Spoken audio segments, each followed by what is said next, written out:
गर्दै आएको हामी सबैलाई अवगतै छ।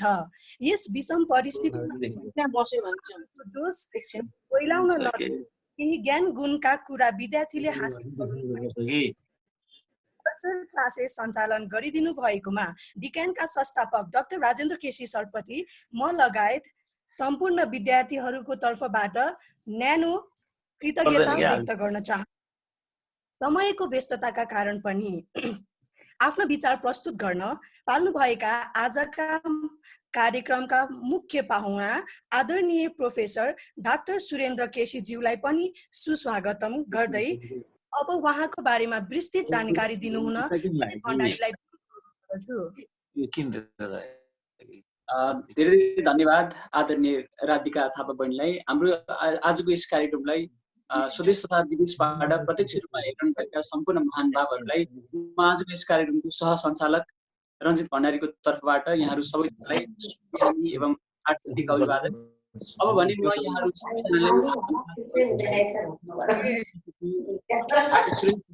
जीवनी बारेमा चाहिँ म यहाँहरूलाई जानकारी गराउन अनुमति चाहन्छु। डाक्टर सुरेन्द्र सरको जन्म मेची अञ्चलको ताप्लेजुङ जिल्लामा दुर्गम गाउँको मध्यम वर्गीय परिवारमा विक्रम सम्वत 2013 मा भएको थियो। डाक्टर साहब पढ्नको लागि 6 कक्षादेखि नै घर छोड्नु परेको थियो। ताप्लेजुङको खोगलिङ गाउँमा अवस्थित मोतीमावी स्कुलबाट 2030 मा उहाँले एसएलसी पास गर्नुभएको थियो। एसएलसीमा पढ्दाखेरि 20-25 जना उहाँको साथीहरू हुनुहुन्थ्यो, जसमा 4 जनाले मात्रै एसएलसी उत्तीर्ण गर्नुभएको थियो, जसमा हाम्रो आज प्रमुख अतिथि डाक्टर सुरेन्द्र केसी सर एक हुनुहुन्छ। त्यस पश्चात उच्च शिक्षाको लागि उहाँ सुनसरी जिल्लाको धरान झर्नुभयो। त्यहाँ उहाँले आइए र बिए पास गर्नुभएको थियो। उहाँ धरान क्याम्पसको 34औं ब्याचको टपर पनि हुनुहुन्छ। बिए पास गरिसकेपछि आफ्नै गाउँठाउँमा फर्की शिक्षण पेशा गर्ने सोच गर्नुभएको थियो। घर फर्किने क्रममा उहाँको भेट उहाँको साथी मणि राईज्यूसँग काठमाडौँमा गई थप अध्ययन गर्ने विषयमा उहाँको कुरा भएको थियो। अन्ततः सल्लाह भए बमोजिम कीर्तिपुरमा एमए पढ्नको लागि उहाँहरू भर्ना हुनुभयो। त्यसबेला राविसे भन्ने एउटा कार्यक्रम थियो, जहाँ तलब सहित दुर्गम स्थानमा पढाउन जानुपर्ने हुन्थ्यो। यसै सिलसिलामा उहाँ जाजरकोट पनि पुग्नु भएको थियो। जाजरकोटमा पोस्टिङ भई पढाउन मात्रै के थाल्नु भएको थियो, जनमत संग्रहको घोषणा भएको थियो। त्यसकारण थोरै महिना मात्रै उहाँले त्यहाँ जाजरकोटमा पढाउन सक्नुभयो। 4 महिनामा फिर्ता आउनु परेको थियो र उहाँलाई 1200-1500 जति आएको थियो। त्यसपछि उहाँले 2037 सालमा एमए पास गर्नुभएको थियो। पञ्चायती व्यवस्थाको अनुरूप उहाँ कीर्तिपुरमै पोस्ट ग्रेजुएट टिचरको रूपमा रहनुभयो, जसकारण अनुसन्धानतर्फ उहाँको पाइला अघि बढ्न थाले। फलस्वरूप विक्रम सम्वत 2052 सालमा विश्वविद्यालयबाट पीएचडी प्राप्त गर्नुभयो। उहाँले त्यसपछि 2057 सालमा युनिभर्सिटीको रिडर हुनुभयो अनि 63-64 सालमा युनिभर्सिटीको प्रोफेसर कार्यरत रहनुभयो। उहाँले आफ्नो कार्यकालमा 37 वर्ष विश्वविद्यालयमा डिप्लोमेटिक हिस्ट्री पढाउँदै आउनु भएको थियो र उहाँको युनिभर्सिटीबाट 2074 सालमा सेवानिवृत्त प्राप्त गर्नुभयो। उहाँले 25 वटा किताबहरू लेख्नु भएको छ। आफू एकलमा चाहिँ उहाँले 25 वटा किताबहरू लेख्नु भएको छ। उहाँले आफ्नो साथीहरूसँग मिलेर 30 वटा किताबहरू लेख्नु भएको छ। आर्टिकलको 2टा फेज हुन्छ, एउटा रिसर्च, 2टा टाइप हुन्छ, सरी, एउटा रिसर्च अनि जेनरल। रिसर्चमा चाहिँ उहाँले 50 वटा आर्टिकल लेख्नु भएको छ भने जेनरल तर्फ उहाँले 1000 वटा भन्दा 1000 बेसी चाहिँ आर्टिकल लेख्नु भएको छ। उहाँले अहिलेसम्म 1800 भन्दा बढी इन्टरभ्यूहरू पनि भइसकेको छ। पेपर प्रेजेन्टेसन भने उहाँले 25 देखि 30 वटा सम्म लेख्नु भएको छ। अभाव अप्ठ्यारोको परिवेशबाट हुर्केको उहाँको जीवनी साच्चीकै महान छ। उहाँको जीवन पढिरहँदाखेरि मलाई मधु छेत्रीद्वारा रचित फुलै फुल मात्र होइन काँडा रहेछ जीवन, काँडा बिचमा फुल रहेछ जीवन भन्ने भनाइलाई याद आयो। बौद्धिक प्रतिबद्धता, निरन्तरता, लगनशीलता, अथक परिश्रम जस्ता गुणहरू हामी उहाँको जीवनीबाट प्राप्त गर्न सक्छौँ। सत्यको वकालत गर्ने व्यक्ति, सत्यतामा अडिग रहने राजनीतिक विश्लेषक, सामाजिक अभियन्ता, व्यथिति भ्रष्टाचार, देशलाई निजीकरण परिवारीकरण गर्ने यस्ता विषयहरूमा उहाँले आफ्नो आवाज निरन्तर रूपमा उठाइरहनु भएको छ। त्यसकारणले गर्दाखेरि आज हामीहरूमाझ डाक्टर सुरेन्द्र केसी जस्तो महान व्यक्तित्व हामीहरूमा जोडिनु भएको कारणले गर्दाखेरि हामी सम्पूर्ण डिक्यानको विद्यार्थी हार्दिक उहाँलाई धन्यवाद ज्ञापन गर्न चाहन्छौँ। निकै नै उत्साहित छौँ आजको यस सेसनको लागि। त्यसकारणले गर्दाखेरि जो साथीहरू जो महानुभावहरू हामीले अहिले डिफेन्स करियर एकाडेमी नेपाल डिक्यानको पेजबाट र यस जुमबाट प्रत्यक्ष रूपमा हेरिरहनु भएको छ, म उहाँहरू सबैजनालाई यस कार्यक्रमको सुरुदेखि अन्तिमसम्म हेरेर साथ हुन्छ भन्ने कुरा म विश्वस्त रहेको जानकारी गराउन चाहन्छु। यति नै थियो मैले डाक्टर सुरेन्द्र केसी सरको जीवनीमा मैले भेटेका मेन मुख्य बुदाहरू। अब भने हाम्रो आजको यस सेसनको मेन पार्ट अर्थात् डाक्टर सुरेन्द्र केसी सरसँग चाहिँ अन्तर्क्रिया कार्यक्रम चाहिँ गर्नको लागि म पुनः आजको यस कार्यक्रमको सञ्चालक राधिका थापालाई यो फ्लोर प्रोभाइड गर्न चाहन्छु। धन्यवाद। धन्यवाद दाई। अब हामी समयको महत्त्व बुझ्दै अघि बढ्दैछौँ। हाम्रो क्वेसनर सेक्सन सुरु हुन गएको छ। हाम्रो प्रथम क्वेसन सरको लागि यस्तो रहेको छ। सर, सर्वप्रथम त नमस्कार यहाँलाई। हजुरको विचारमा युवालाई कसरी परिभाषा गर्नुहुन्छ र युवाले देश निर्माणमा कसरी र कस्तो भूमिका खेल्न सक्छन्? सर, कृपया यसको बारेमा विस्तृत जानकारी दिनु हुन विनम्र अनुरोध गर्दछु। ल हस्, धन्यवाद। सुनिन्छ होइन? एकदम राम्रो सुनिन्छ सर। मलाई चाहिँ यो role of youth in nation building भन्ने सन्दर्भमा भन्नको लागि भनिएको हो। त्यो अनुसार मैले आजको विषयलाई दुई भागमा बाँडेर नेसन बिल्डिङ भन्नेको के हो एउटा त्यो, त्यसपछि यो युथ के हो त्यो, त्यसपछि यो दुईटै कुरामा युथले कसरी भूमिका खेल्न सक्छन् त्यो विषयलाई केन्द्रमा राखेर म आफ्नो विचार चाहिँ एकदमै संक्षिप्तमा मलाई लाग्छ आधी घण्टाभित्रमा म त्यो सक्छु होला। त्यसपछि तपाईहरुले अन्तर्क्रियाको रूपमा केही विषयहरू उठान गर्नु हो भने ती विषयहरूमा पनि हामी जान सक्ने हुन्छौँ। प्रथम चरणमा म यो नेसन बिल्डिङको प्रक्रिया आफै के हो, त्यसका मूलभूत विशेषताहरू के हुन्छन् र त्यसका चुनौतीहरू के छन् नेपालको सन्दर्भमा त्यो माथि प्रकाश पार्नेछु। र दोस्रो चरणमा गएर म युवाहरू र तिनको जो भूमिकाको प्रश्न हो त्यो प्रश्नलाई प्रकाश पार्ने त्यो प्रयास गर्नेछु। र तेस्रो चरणमा चाहिँ यहाँहरूले केही जिज्ञासाहरू उठाउनु भएको खण्डमा म ती जिज्ञासाहरूको तर्फ चाहिँ जानेछु। सामान्यतया मान्छेहरू चाहिँ यो स्टेट बिल्डिङ र नेसन अन्योन्याश्रित हुन् कि भने जस्तो नेसन बिल्डिङ भनेको चाहिँ पृथक अर्थ र महत्त्व राख्ने पक्षहरू हुन्। किनभने राज्य निर्माणले जो यो स्टेट बिल्डिङ भन्ने छ यसले चाहिँ सरकारको प्रभुत्वसँग जोडिएको कुराहरूलाई हाइलाइट गर्छ भने राष्ट्र निर्माणले चाहिँ राजनीतिक विकासको सांस्कृतिक वा मनोवैज्ञानिक विकाससँग सम्बन्धित विषयहरूलाई बाहिर ल्याइराखेको हुन्छ अथवा त्यो भावनालाई चाहिँ बोकिरहेको हुन्छ, जहाँ मानिसले आफ्नो पहिचान, पहुँच, प्रतिनिधित्व र सहभागिता मार्फत उक्त राज्यभित्र स्वयंको अस्तित्व, हैसियत र सहभागिताको प्रत्याभूति पाएको अनुभूति गर्दै उक्त राज्यमा अपनत्व स्थापित भएको ठान्दछन् र पृथक जाति, भाषा, समूह, संस्कृति र क्षेत्रका मानिसहरू एउटै प्रणालीभित्र आबद्ध भएको चाहिँ अनुभूति गर्छन्। त्यसरी अनुभूति गरिने प्रक्रिया नै वास्तवमा राष्ट्र निर्माण, नेसन बिल्डिङ।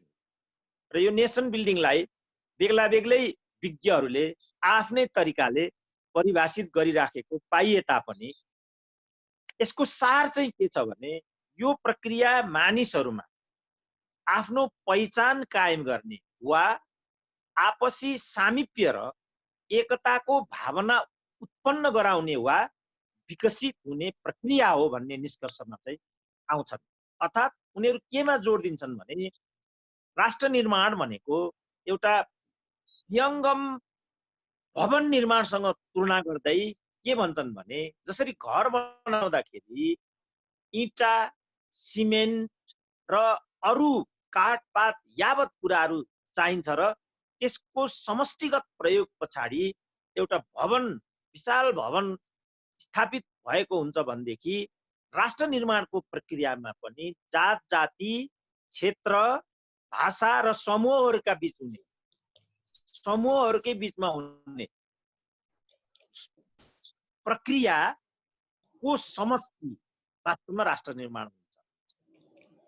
अघि मैले जो संक्षिप्तमा राष्ट्र निर्माणको शाब्दिक अर्थ भने र केही विज्ञहरूलाई पनि उदाहरणमा ल्याए, ती सबै कुराको निष्कर्षलाई चाहिँ बुँदागत रूपमा हामीले यस प्रकार प्रस्तुत गर्न सक्छौँ। के हो त राष्ट्र निर्माण? हामीलाई बाह्य आक्रमणबाट बचाउने प्रक्रिया राष्ट्र निर्माण भनेको चाहिँ। बुँदा 2 आन्तरिक सुव्यवस्थाको सुनिश्चितता। बुँदा 3 शासनको वैधानिकतामा विविधताको संयोजन। बुँदा 5 सरकारी संयन्त्रहरू बीच संयोजन। बुँदा 6 सीमित समुदायहरूका आर्थिक स्वार्थहरूको विस्थापन। नम्बर 7 सिप र साधनहरूमा आधुनिकीकरण। नम्बर 8 अन्तर्राष्ट्रिय समुदायमा प्रतिष्ठा। वास्तवमा यी 8 वटा बुँदाहरूको समष्टि राष्ट्र निर्माण नेसन बिल्डिङ हुन्छ, अथवा यी बुँदाहरूलाई निरन्तरको प्रक्रियाद्वारा स्थापित गराउने प्रक्रिया नै वास्तवमा राष्ट्र निर्माण हो। जस्तै अब यो बुँदामा अलिकति हामीले चर्चा गर्दाखेरि अब अहिले मुलुक कुनै पनि मुलुकको सार्वभौमिकता हुन्छ, भू अखण्डता हुन्छ। त्यो सार्वभौमिकतालाई बचाउँदै, त्यो भू अखण्डतालाई बचाउँदै, त्यसको सार्वभौमिकता र भू अखण्डताको संरक्षण त्यो राज्यको मूलभूत दायित्व हुन्छ भने राज्यलाई त्यो गर्ने गराउने शक्ति प्रदान गर्ने निकाय भनेको चाहिँ राष्ट्र निर्माणको प्रक्रिया हुन्छ। अर्थात् जसरी राष्ट्र भनेको नागरिक हो पनि भनिन्छ, राष्ट्र भन्नु र नागरिक भन्नु वास्तवमा पर्याय हो। नागरिकले त्यो बेला मात्रै राज्यलाई आफ्नो हात साथ दिन्छ जब उसलाई यो लाग्दछ कि यो राज्यले मलाई पनि न्यानो दिइरहेको छ। उदाहरणको लागि अहिले हाम्रो कालापानी क्षेत्र चाहिँ विचलित भइरहेको, अरूले हडपिरहेको भन्ने कुरा आइरहेको छ। प्रश्न उठ्छ 2019 सालदेखि नै कालापानी क्षेत्रमा विदेशी थिचोमिचो र हस्तक्षेप भएको भन्ने छ। त्यो क्षेत्रमा नेपाली नागरिकहरू थिए, त्यो भूमि हाम्रो थियो भने त्यो अतिक्रमण र हस्तक्षेपको प्रतिरोध किन नभएको होला? किन नभएको होला? त यहाँ एउटा हामी उदाहरण के दिन सक्छौँ भनेदेखि ती नागरिकहरूलाई आफूमा समाहित गरेर यो राज्य तिम्रो पनि हो, किनभने तिमीलाई मर्दा पर्दा तिम्रो अभिभावक यही राज्य हो भन्ने सोच र एउटा प्रत्याभूति लिम्पियाधुरा क्षेत्रका कुटी नाबी गुन्जी भन्ने जो गाउँहरू छन् अहिले ती वस्तुतः भारत भइसकेको र भारतले नागरिकता पनि दिइसकेको भन्ने कुरा छ। यदि तिनीहरू नेपाली हुन् भने त्यो कसरी भारतको पक्षमा गएर तिनीहरूले कसरी भारतीय नागरिकता प्राप्त गरे र त्यो बेलासम्ममा हाम्रो राज्य किन मौन बस्यो? यसको एउटै उत्तर के हो भने राष्ट्र निर्माणको प्रक्रियामा त्यो क्षेत्रलाई समाहित नगरेको परिणाम आज हाम्रो देशले पायो। यो तरिकाले हाम्रो देश घुम्नबाट बचाउनको लागि देन एन्ड देयर त्यही क्षेत्रका नागरिकहरू पनि तत्पर हुने प्रक्रियामा हामीले आम नागरिकलाई समाहित नगर्दाको फल त्यस प्रकारले भोगिन्छ। अत राष्ट्र निर्माण अपरिहार्य हुन्छ र हामी राष्ट्र निर्माणको यो प्रक्रियामा विगत समयमा काहीँ न काहीँ शिथिल भएको, कमजोर भएको भन्ने कुरा देखिँदा हाम्रो राष्ट्र निर्माणको प्रक्रिया अहिले पनि जारी नै भएको कि भने जस्तो देखिन्छ। त्यस्तै प्रकारले आन्तरिक सुव्यवस्थाको सुनिश्चितता, आन्तरिक रूपमा कहाँ के स्थितिहरू छन्, नागरिकमाथिको भेदभाव इत्यादि, ल एन्ड अर्डरको स्थिति के छ, तपाईँले देख्नुभयो हिजो मात्रै पनि जाजरकोट र रुकुम क्षेत्रमा एउटा वारदात भयो। त्यो वारदात भइरहँदाखेरि नेपालको प्रहरी त्यहीँ उपस्थित थियो भन्ने देखिन्छ। नेपालको प्रहरी त्यहीँ उपस्थित हुँदाहुँदै यत्रो वारदात हुनुको मतलब हाम्रो आन्तरिक सुव्यवस्थाको स्थिति कमजोर छ भन्ने देखिन्छ। यसकारणले पनि हामीले राष्ट्र निर्माणको प्रक्रियालाई अझै जोड दिनुपर्छ भन्ने चाहिँ देखिन्छ। त्यसरी नै शासनको वैधानिकतामा सहमतिको भनेको जस्तो माओवादीहरू एउटा द्वन्द्वमा थिए, मधेसवादीहरू पनि अर्को द्वन्द्वमा थिए, राज्यलाई उनीहरू चाहिँ प्रहार गरिरहेका थिए, तर उनीहरू आज एउटा प्रक्रियामा आइरहेको स्थिति छ। किनभने माओवादीहरूलाई पनि हामीले, मधेसवादी र अन्य असन्तुष्टहरूलाई पनि हामीले शासनको प्रक्रियामा शान्ति वार्ताको माध्यमबाट शासनको प्रक्रियामा ल्यायौँ, उनीहरूलाई पनि निर्वाचनमा पठायौँ र मूल प्रवाहीकरण गरेर माओवादीलाई हिजो हामीहरू आतंकवादी भन्थ्यौँ, अब अहिले यस्तो हामीले किन गरेको भनेदेखि उनीहरूलाई शासनमा वैधानिक प्रक्रियामा जोड्नु जरुरी हुन्छ। होइन भने हिजो राज्यले आतंकवादी घोषणा गरेका शक्तिहरू आज कसरी चाहिँ राज्यको मूल प्रभावमा छन्, यो प्रक्रियालाई नै शासनको भनिन्छ। त्यसै गरी सामाजिक विविधताहरूको संयोजन, हाम्रो मुलुक चाहिँ 123 भाषाभाषी, यसमा अहिले 6 नयाँ भाषाहरू पत्ता लागेका छन् र त्यो भाषिकाहरूको संख्या चाहिँ 129 हुन गइरहेको छ।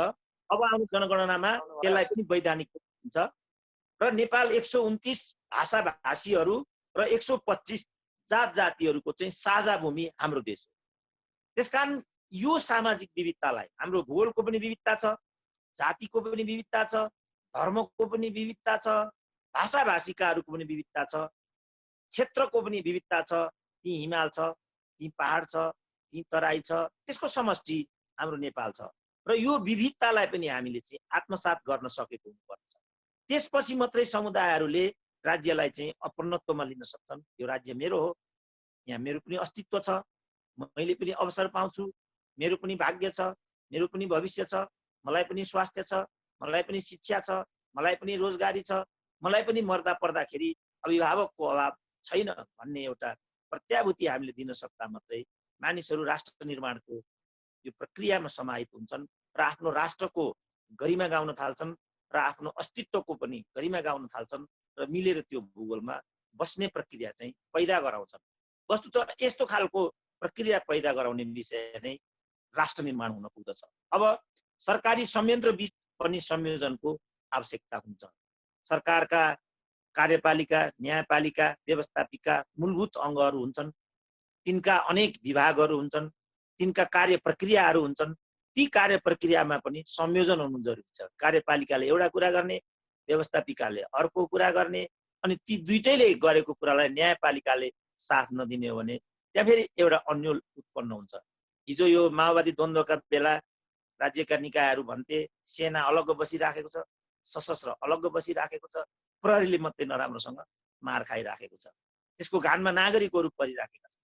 यस्तो किन भयो त भन्दाखेरि राज्यका निकायहरू बीच चाहिँ उचित संयोजन हुन सकेन। दरबार पर बसिराखेको छ, नेताहरू माथि बसिराखेका छन्, घानमा चाहिँ आम जनताहरू, न्यून वैतनिक प्रहरीहरू यसरी पर्ने स्थिति बनिरहेको हुन्छ। वास्तवमा प्रहरीको लागि सशस्त्र, सशस्त्रको लागि नेपाली सेना, कार्यपालिकाको लागि व्यवस्थापिका, व्यवस्थापिकाको लागि कार्यपालिका, यी सबैको लागि न्यायपालिका, यसको समष्टि नै कुनै पनि एउटा राज्य हुन्छ र यो राज्यको ग्यारेन्टीको प्रक्रिया र प्रत्याभूति गर्ने अभियान नै राष्ट्र निर्माण हुन्छ। त्यसकारण यसमा पनि हामीले चाहिँ जोड दिएको हुनुपर्दछ। त्यसपछि मात्रै राष्ट्र निर्माणको प्रक्रियाले गति लिन सक्दछ, सार्थकता हासिल गर्ने सम्भावना प्रबल बनेर जान्छ।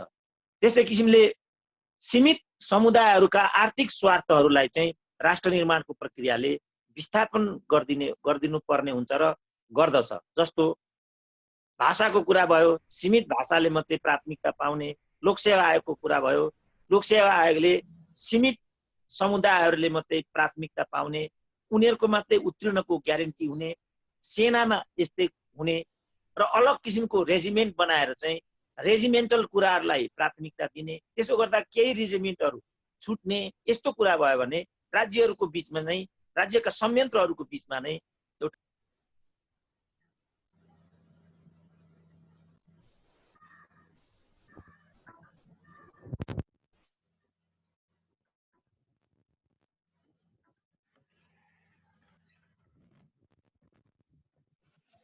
नै हामीले भन्यौं राज्यलाई बलियो बनाउनको लागि पनि राष्ट्र निर्माणको प्रक्रिया चाहिँ जोडिएको हुनुपर्छ।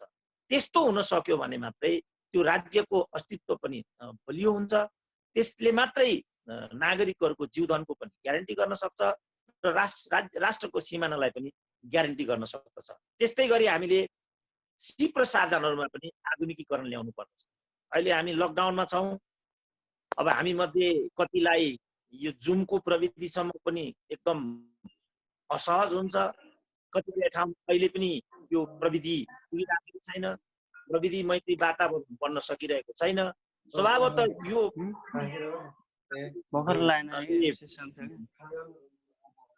प्रविधि मैत्री वातावरणले समेटेको यो प्रविधिसँग चाहिँ आबद्ध हुन सकेका यो सुविधा पुग्न सकेको ठाउँमा मात्रै जुम सुविधा आजको अवसर मानिसले लिन सक्ने स्थिति हुन्छ। त्यसकारणले सिप र साधनहरूमा पनि हामीले यथोचित समयको सँगसँगै त्यसमा आधुनिकता ल्याउनु पर्ने हुन्छ। त्यसको सर्वसुलभतामा जोड दिनुपर्ने हुन्छ। त्यसको तालिम हामीले उपलब्ध गराउनु पर्ने हुन सक्छ। जस्तो विभिन्न सिप भएका शिल्पी समूहहरू हामीसँग हुन्छन्। ती शिल्पी समूहहरूले पनि समयको गति सँगसँगै आफूमा चाहिँ रूपान्तरण ल्याउनु पर्ने हुन्छ। उनीहरूले कम्प्युटर चलाउन जान्नु पर्दछ, उनीहरूले प्रविधि चलाउन जान्नु पर्ने हुन्छ, यान्त्रिकीकरण गर्नुपर्ने हुन्छ, मेसिन चलाउन जान्नु पर्ने हुन्छ, मेसिनको तालिमहरू दिन सकेको हुनु पर्दछ। होइन भने शिल्पी समुदायमा बसेका जो हाम्रा यो कथित दलित समुदायमा भनिएका समूहहरू छन् उनीहरूको पेसा व्यवसाय नै बिस्तारै विस्थापित हुन पुग्छ र उनीहरू राज्यको एउटा न्यानोपनबाट वञ्चित हुने, बेरोजगार हुने, आफ्नो पुरानो सिप विस्थापित हुने, नयाँ सिप चाहिँ उनीहरूले हासिल नगर्ने, पुरानो र नयाँको बिचमा चाहिँ जोड हुन नपुग्दा उनीहरू अप्रासङ्गिक भएर जाने यस्तो स्थिति बन्ने खतरा हुन्छ। हामी सबैलाई थाहा छ अहिले हाम्रो देश जात जातिको कुरा अघि हामीले गर्यौं।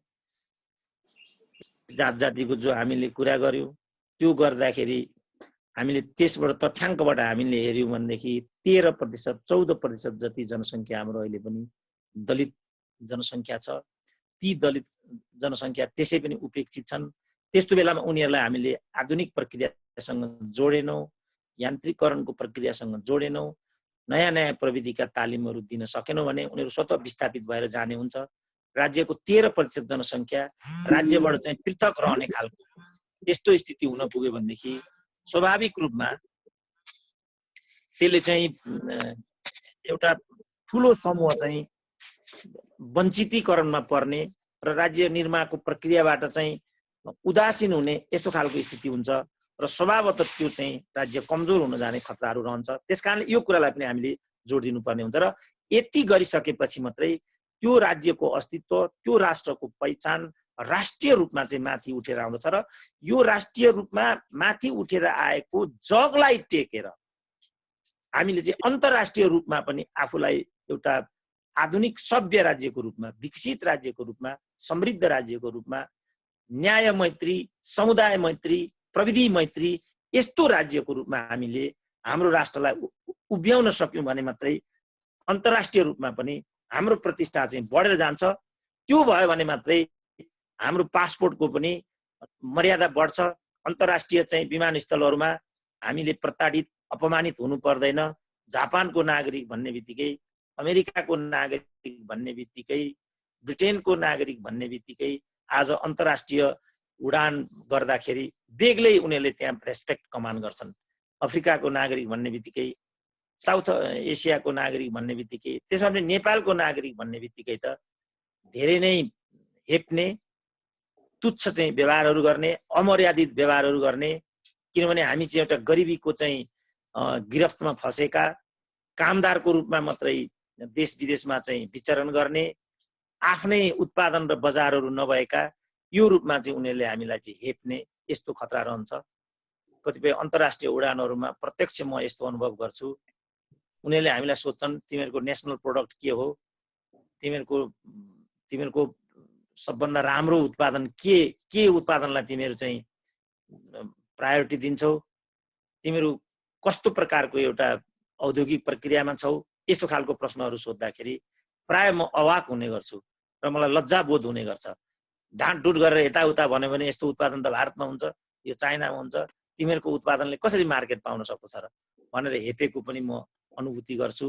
कति ठाउँमा फ्लाइट डिले भयो अथवा फ्लाइट पोस्टपोन भयो, त्यही उनीहरूकै खर्चमा राख्ने खालको यस्तो स्थिति आयो भने पनि नेपालीहरूलाई सर्वथा हेप्ने, सबभन्दा पछि उभिनको लागि बाध्य बनाउने, अरू नागरिकहरूलाई त्यो अवसर दिइसकेपछि मात्रै हामीलाई दिने, यस्तो खालको गरेको पनि मैले अनुभूति गरेँ। यो किन गरेको भन्दाखेरि मैले के अनुभूत गरेँ भने हामी गरिब भएको हुनाले, हामी कमजोर भएको हुनाले, हामीले प्रविधि मैत्री नभएको हुनाले, हामीले प्रविधिलाई चाहिँ आधुनिकीकरणसँग जोड्न नसकेको हुनाले नै हामीलाई हेपेको भन्ने मलाई अनुभूति हुँदै गयो।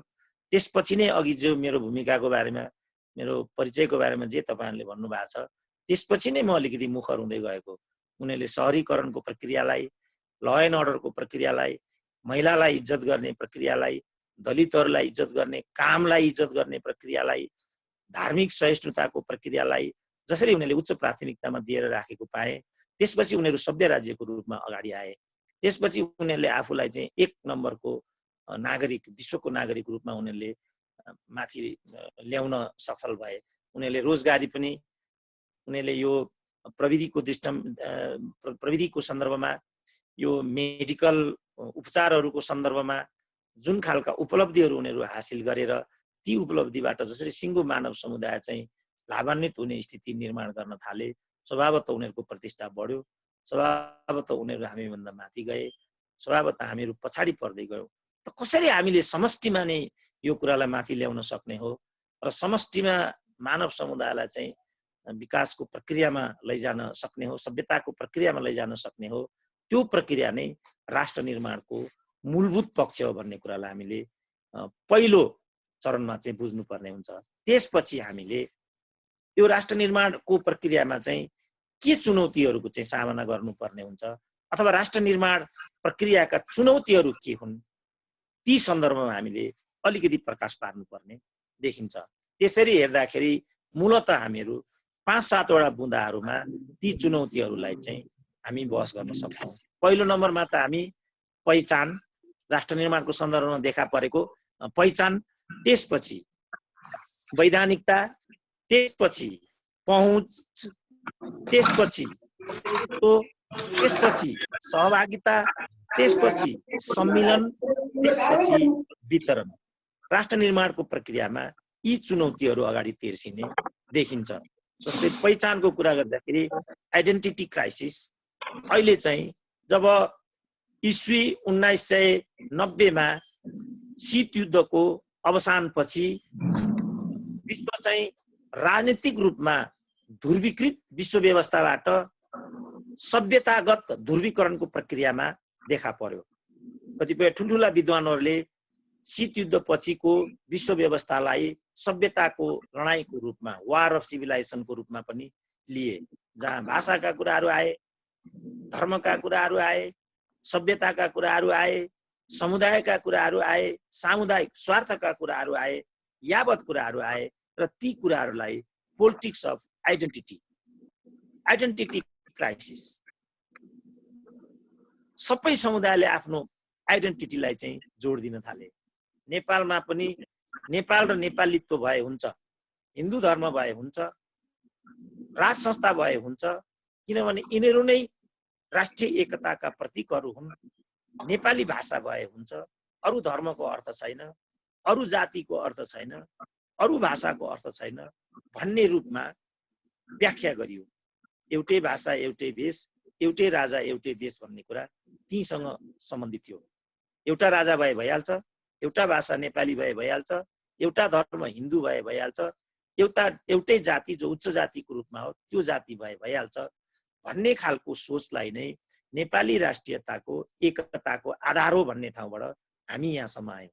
तर शीत युद्धको अवसानको सँगसँगै नेपालमा जो राजनीतिक उदार व्यवस्थाहरू प्रादुर्भाव भए, ती व्यवस्थाहरूको प्रादुर्भाव, त्यसले पनि नपुगेपछि माओवादीको द्वन्द्व, त्यसले पनि नपुगेपछि समुदायका र मधेसवादी दलहरूका चाहिँ आन्दोलनपछि सबै समुदायहरूका आफ्नै आकांक्षाहरू छन्, आफ्नै चाहनाहरू छन्, लिङ्गीय दृष्टिकोणको पनि आफ्नै एप्रोच छ। महिलाहरूले पनि हामीहरू उत्पीडित भएका छौँ, नागरिकताको प्रश्न आयो, आमाको नाममा नागरिकता दिने यी कुराहरू आए, आमाको नाममा जातीय पहिचान दिने यी कुराहरू आए। यी सबै कुरा आइसकेपछि पहिचानको प्रश्न नेपाली राष्ट्र निर्माणका सन्दर्भमा एउटा महत्त्वपूर्ण प्रश्न बनेर खडा भयो। के हो त पहिचान भन्ने कुरा आयो। यो जातीय कुरा हो कि, समुदायको कुरा हो कि, यो क्षेत्रीय कुराहरू हो कि, जस्तो लिम्बुवानको कुरा आयो, खम्बुवानको कुरा आयो, स्वायत्त मधेसको कुरा आयो, मगरातको कुरा आयो, तमुवानको कुरा आयो, खसानको कुरा आयो। के हुन् त यी कुराहरू? यी जातीय कुराहरू हुन् कि पहिचानका कुराहरू हुन् कि? यी चिजलाई कसरी चाहिँ सम्बोधन गर्ने त? यो नै मूलत आइडेन्टिटी क्राइसिसको कुरा हो। यो कुरालाई चाहिँ सम्बोधन नगरिकन मानिसहरू चाहिँ सन्तुष्ट हुने जस्तो देखिएको छैन। हामीले 2072 सालको संविधानका माध्यमबाट अहिलेको राजनीतिक प्रणालीलाई चाहिँ अभ्यासमा ल्याउने प्रयास गर्यौं।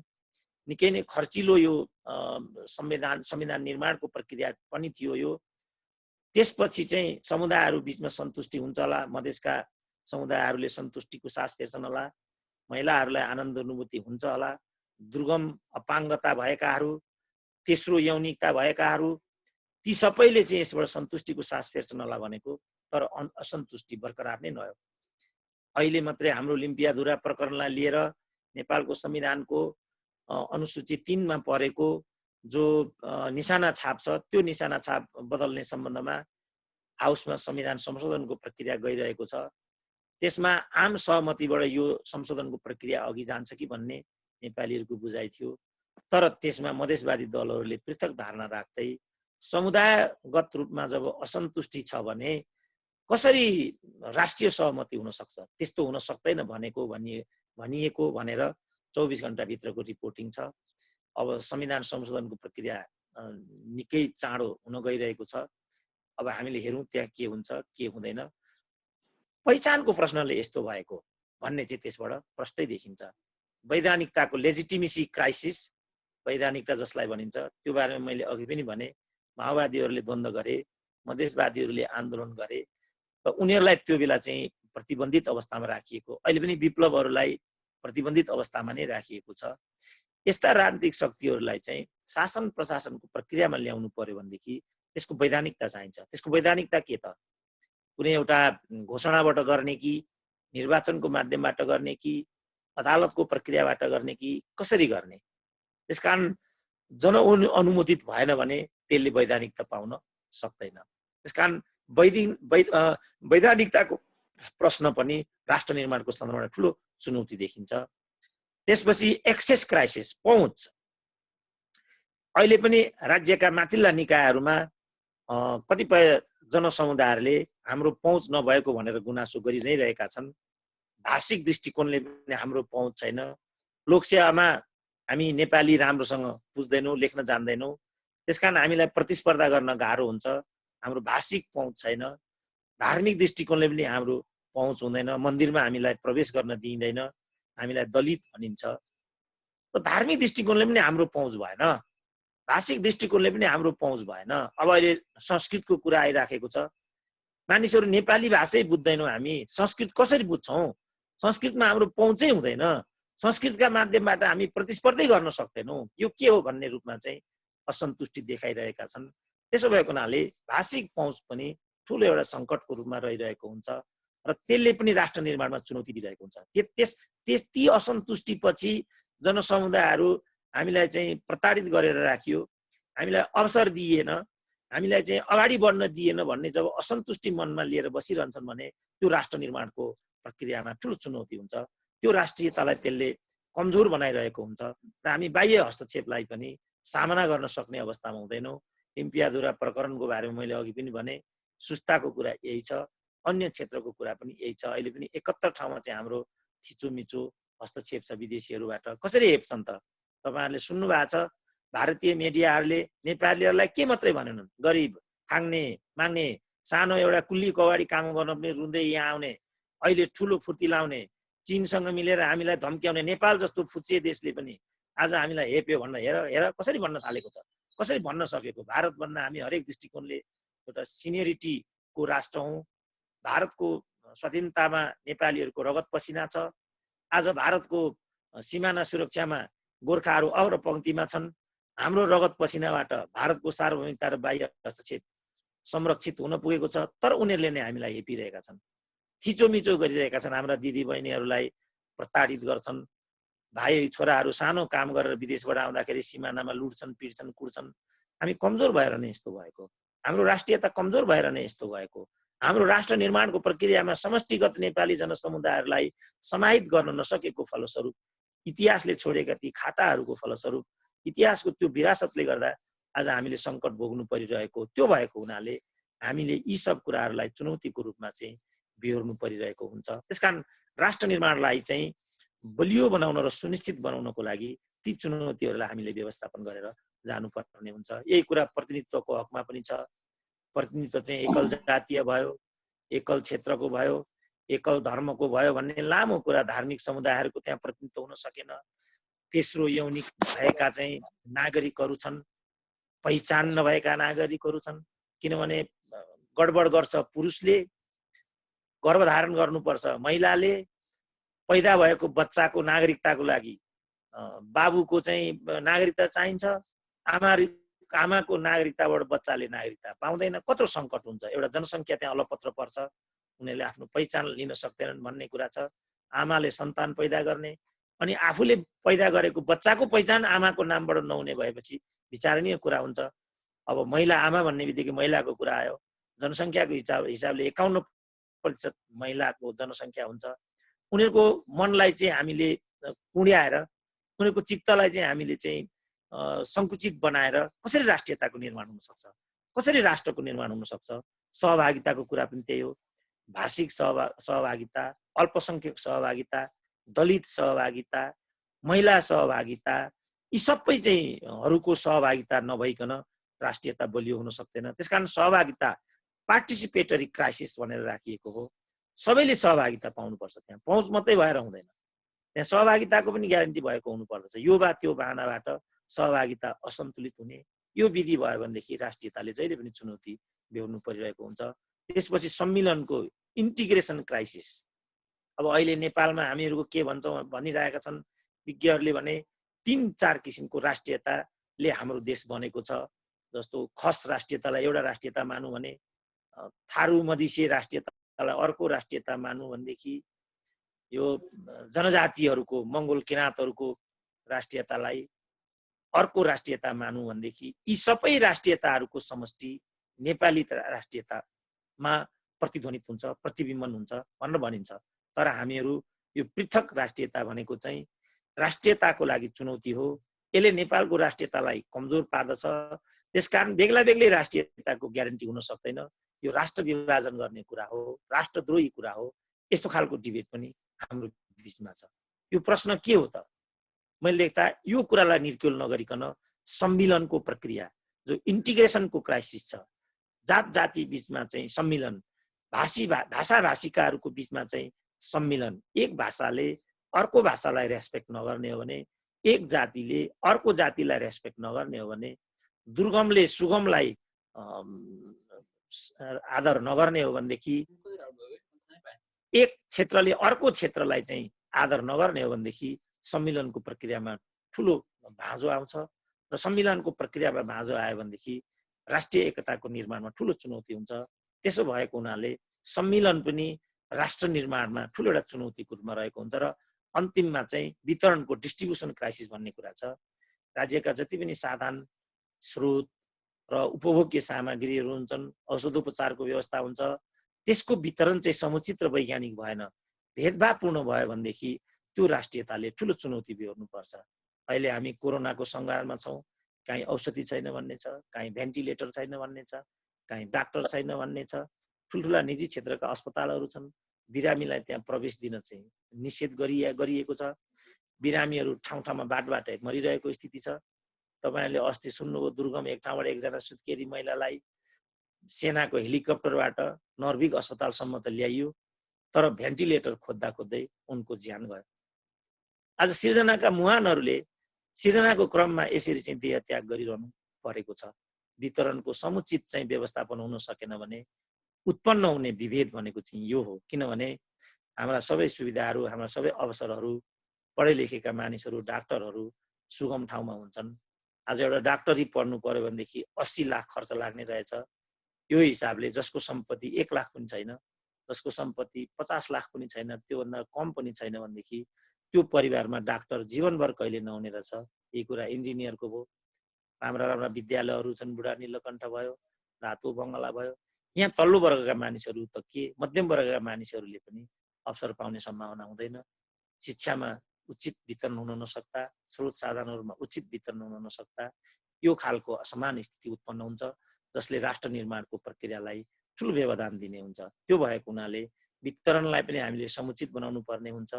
विभेद छ भने त्यो भेदलाई न्यूनीकरण गरेर सामाजिक न्यायको विधि अवलम्बन गरेर हुन्छ कि समताको नीति अवलम्बन गरेर हुन्छ कि विशेष व्यवस्था गरेर हुन्छ कि कसो गरेर हुन्छ, मानिसहरूलाई न्यूनतम रूपमा साधन स्रोतसँग जोड्ने। त्यो भयो भने मात्रै आम नागरिकले राज्यको ग्यारेन्टीको प्रत्याभूति अनुभूत गर्न सक्दछन्। त्यस्तो बेलामा मात्रै राष्ट्र निर्माणको क्रममा उत्पन्न भएका चुनौतीहरूसँग सामना गर्न सकिनेछ र राष्ट्र निर्माणको प्रक्रियालाई गति दिन सकिनेछ। एउटा सबल र सक्षम राष्ट्र चाहिँ निर्माण गर्न सकिनेछ। यी मूलभूत विशेषता र चुनौतीहरूको निष्कर्षमा हामी के भन्न सक्छौँ भनेदेखि उपरोक्त चुनौतीहरू झेल्दै ठेल्दै राज्यलाई सबल, सहभागी र अपनत्वपूर्ण बनाउने प्रक्रिया नै वास्तवमा नेसन बिल्डिङ हो। नेसन बिल्डिङको सन्दर्भमा मैले भन्नुपर्ने कुरा यो हो। र अब म प्रकरण 2 मा आउँछु। यो नेसन बिल्डिङको लागि युवा वर्गहरूले कसरी भूमिका खेल्ने, कस्तो भूमिका खेल्ने, अब प्रकरण 2 मा आउँछु। र त्यो क्रममा सबभन्दा पहिला म के प्रश्न उठाउँछु भनेदेखि युवाहरू को हुन्। त्यो सन्दर्भमा संयुक्त राष्ट्र संघले 15 देखि 24 वर्ष उमेर समूहको जनसङ्ख्यालाई युवा भन्ने गरेको छ। ILO, युनिसेफ र नेपालद्वारा जारी 2066 सालमा जारी राष्ट्रिय युवा नीतिमा पनि लगभग यही उमेर समूहलाई युवा उमेर समूह मानेको यस्तो देखिन्छ। जेसीले चाहिँ 18 देखि 40 वर्ष उमेर समूहको जनसङ्ख्यालाई युवा भन्ने गरेको त्यस्तो देखिन्छ। त्यसकारण यो उमेर समूह युवा भइसकेपछि हामी सहजै के अनुमान गर्न सक्छौँ भनेदेखि राष्ट्र निर्माणमा यो युवा समूहको के भूमिका हुन्छ। किनभने यो युवा समूह नै यस्तो हो जो आर्थिक रूपले सबैभन्दा सक्षम हुन्छ। उत्पादनमा चाहिँ ऊ आफ्नो श्रम र पाखुरा प्रयोग गर्न सक्छ। श्रम र पाखुरा बजाउन सक्दा, उत्पादनमा जोडिन सक्दाखेरि मात्रै उसले चाहिँ के भनेदेखि राष्ट्र निर्माणमा चाहिँ योगदान गर्न सक्दछ। यो भयो भने मात्रै यो उमेर समूहको समुचित प्रयोग गर्न सक्दाखेरि मात्रै कुनै पनि राष्ट्र निर्माण चाहिँ सम्भव र सुगम हुन सक्दछ। यति कुराबाट हामी सहजै के निष्कर्ष निकाल्न सक्छौँ भने युवा समूहको राष्ट्र निर्माणमा के योगदान हुन सक्छ। अब युवा समूहको राष्ट्र निर्माणको योगदानको कुरा यो छ र यो उमेर समूहको जनसङ्ख्या युवा समूह भने त्यसको स्थिति के छ त हाम्रो देशमा। अब स्थितिबाट हेर्नु हामीहरू अलिकति त्यसरी हेर्दाखेरि हामी के देख्छौँ भने हाम्रो जो जनसाङ्ख्यिक बनोट छ त्यो जनसाङ्ख्यिक बनोटको आधारमा चाहिँ हाम्रो जनसङ्ख्या युवा उमेर समूहको जनसङ्ख्याको बाहुल्यता रहेको यस्तो देखिन्छ। किनभने 15 देखि 59 वर्ष उमेर समूहको जनसङ्ख्या हाम्रो जनसङ्ख्या मध्ये 57% छ। यो भनेको 50% भन्दा पनि माथि भयो। यसबाट के निष्कर्ष निकाल्न सकिन्छ भने श्रमशील र जनशक्ति का दृष्टिकोणले हाम्रो जो जनसङ्ख्या छ त्यो जनसङ्ख्या चाहिँ पर्याप्त छ। 57% जनसङ्ख्या भनेको त्यही हो। किनभने यो आर्थिक रूपले पनि सक्रिय उमेर समूह भन्ने कुरा अघि पनि मैले भने। फलस्वरूप आर्थिक विकासका लागि यस्तो जनसङ्ख्यिक बनोट हुनु चाहिँ निकै नै राम्रो मानिन्छ।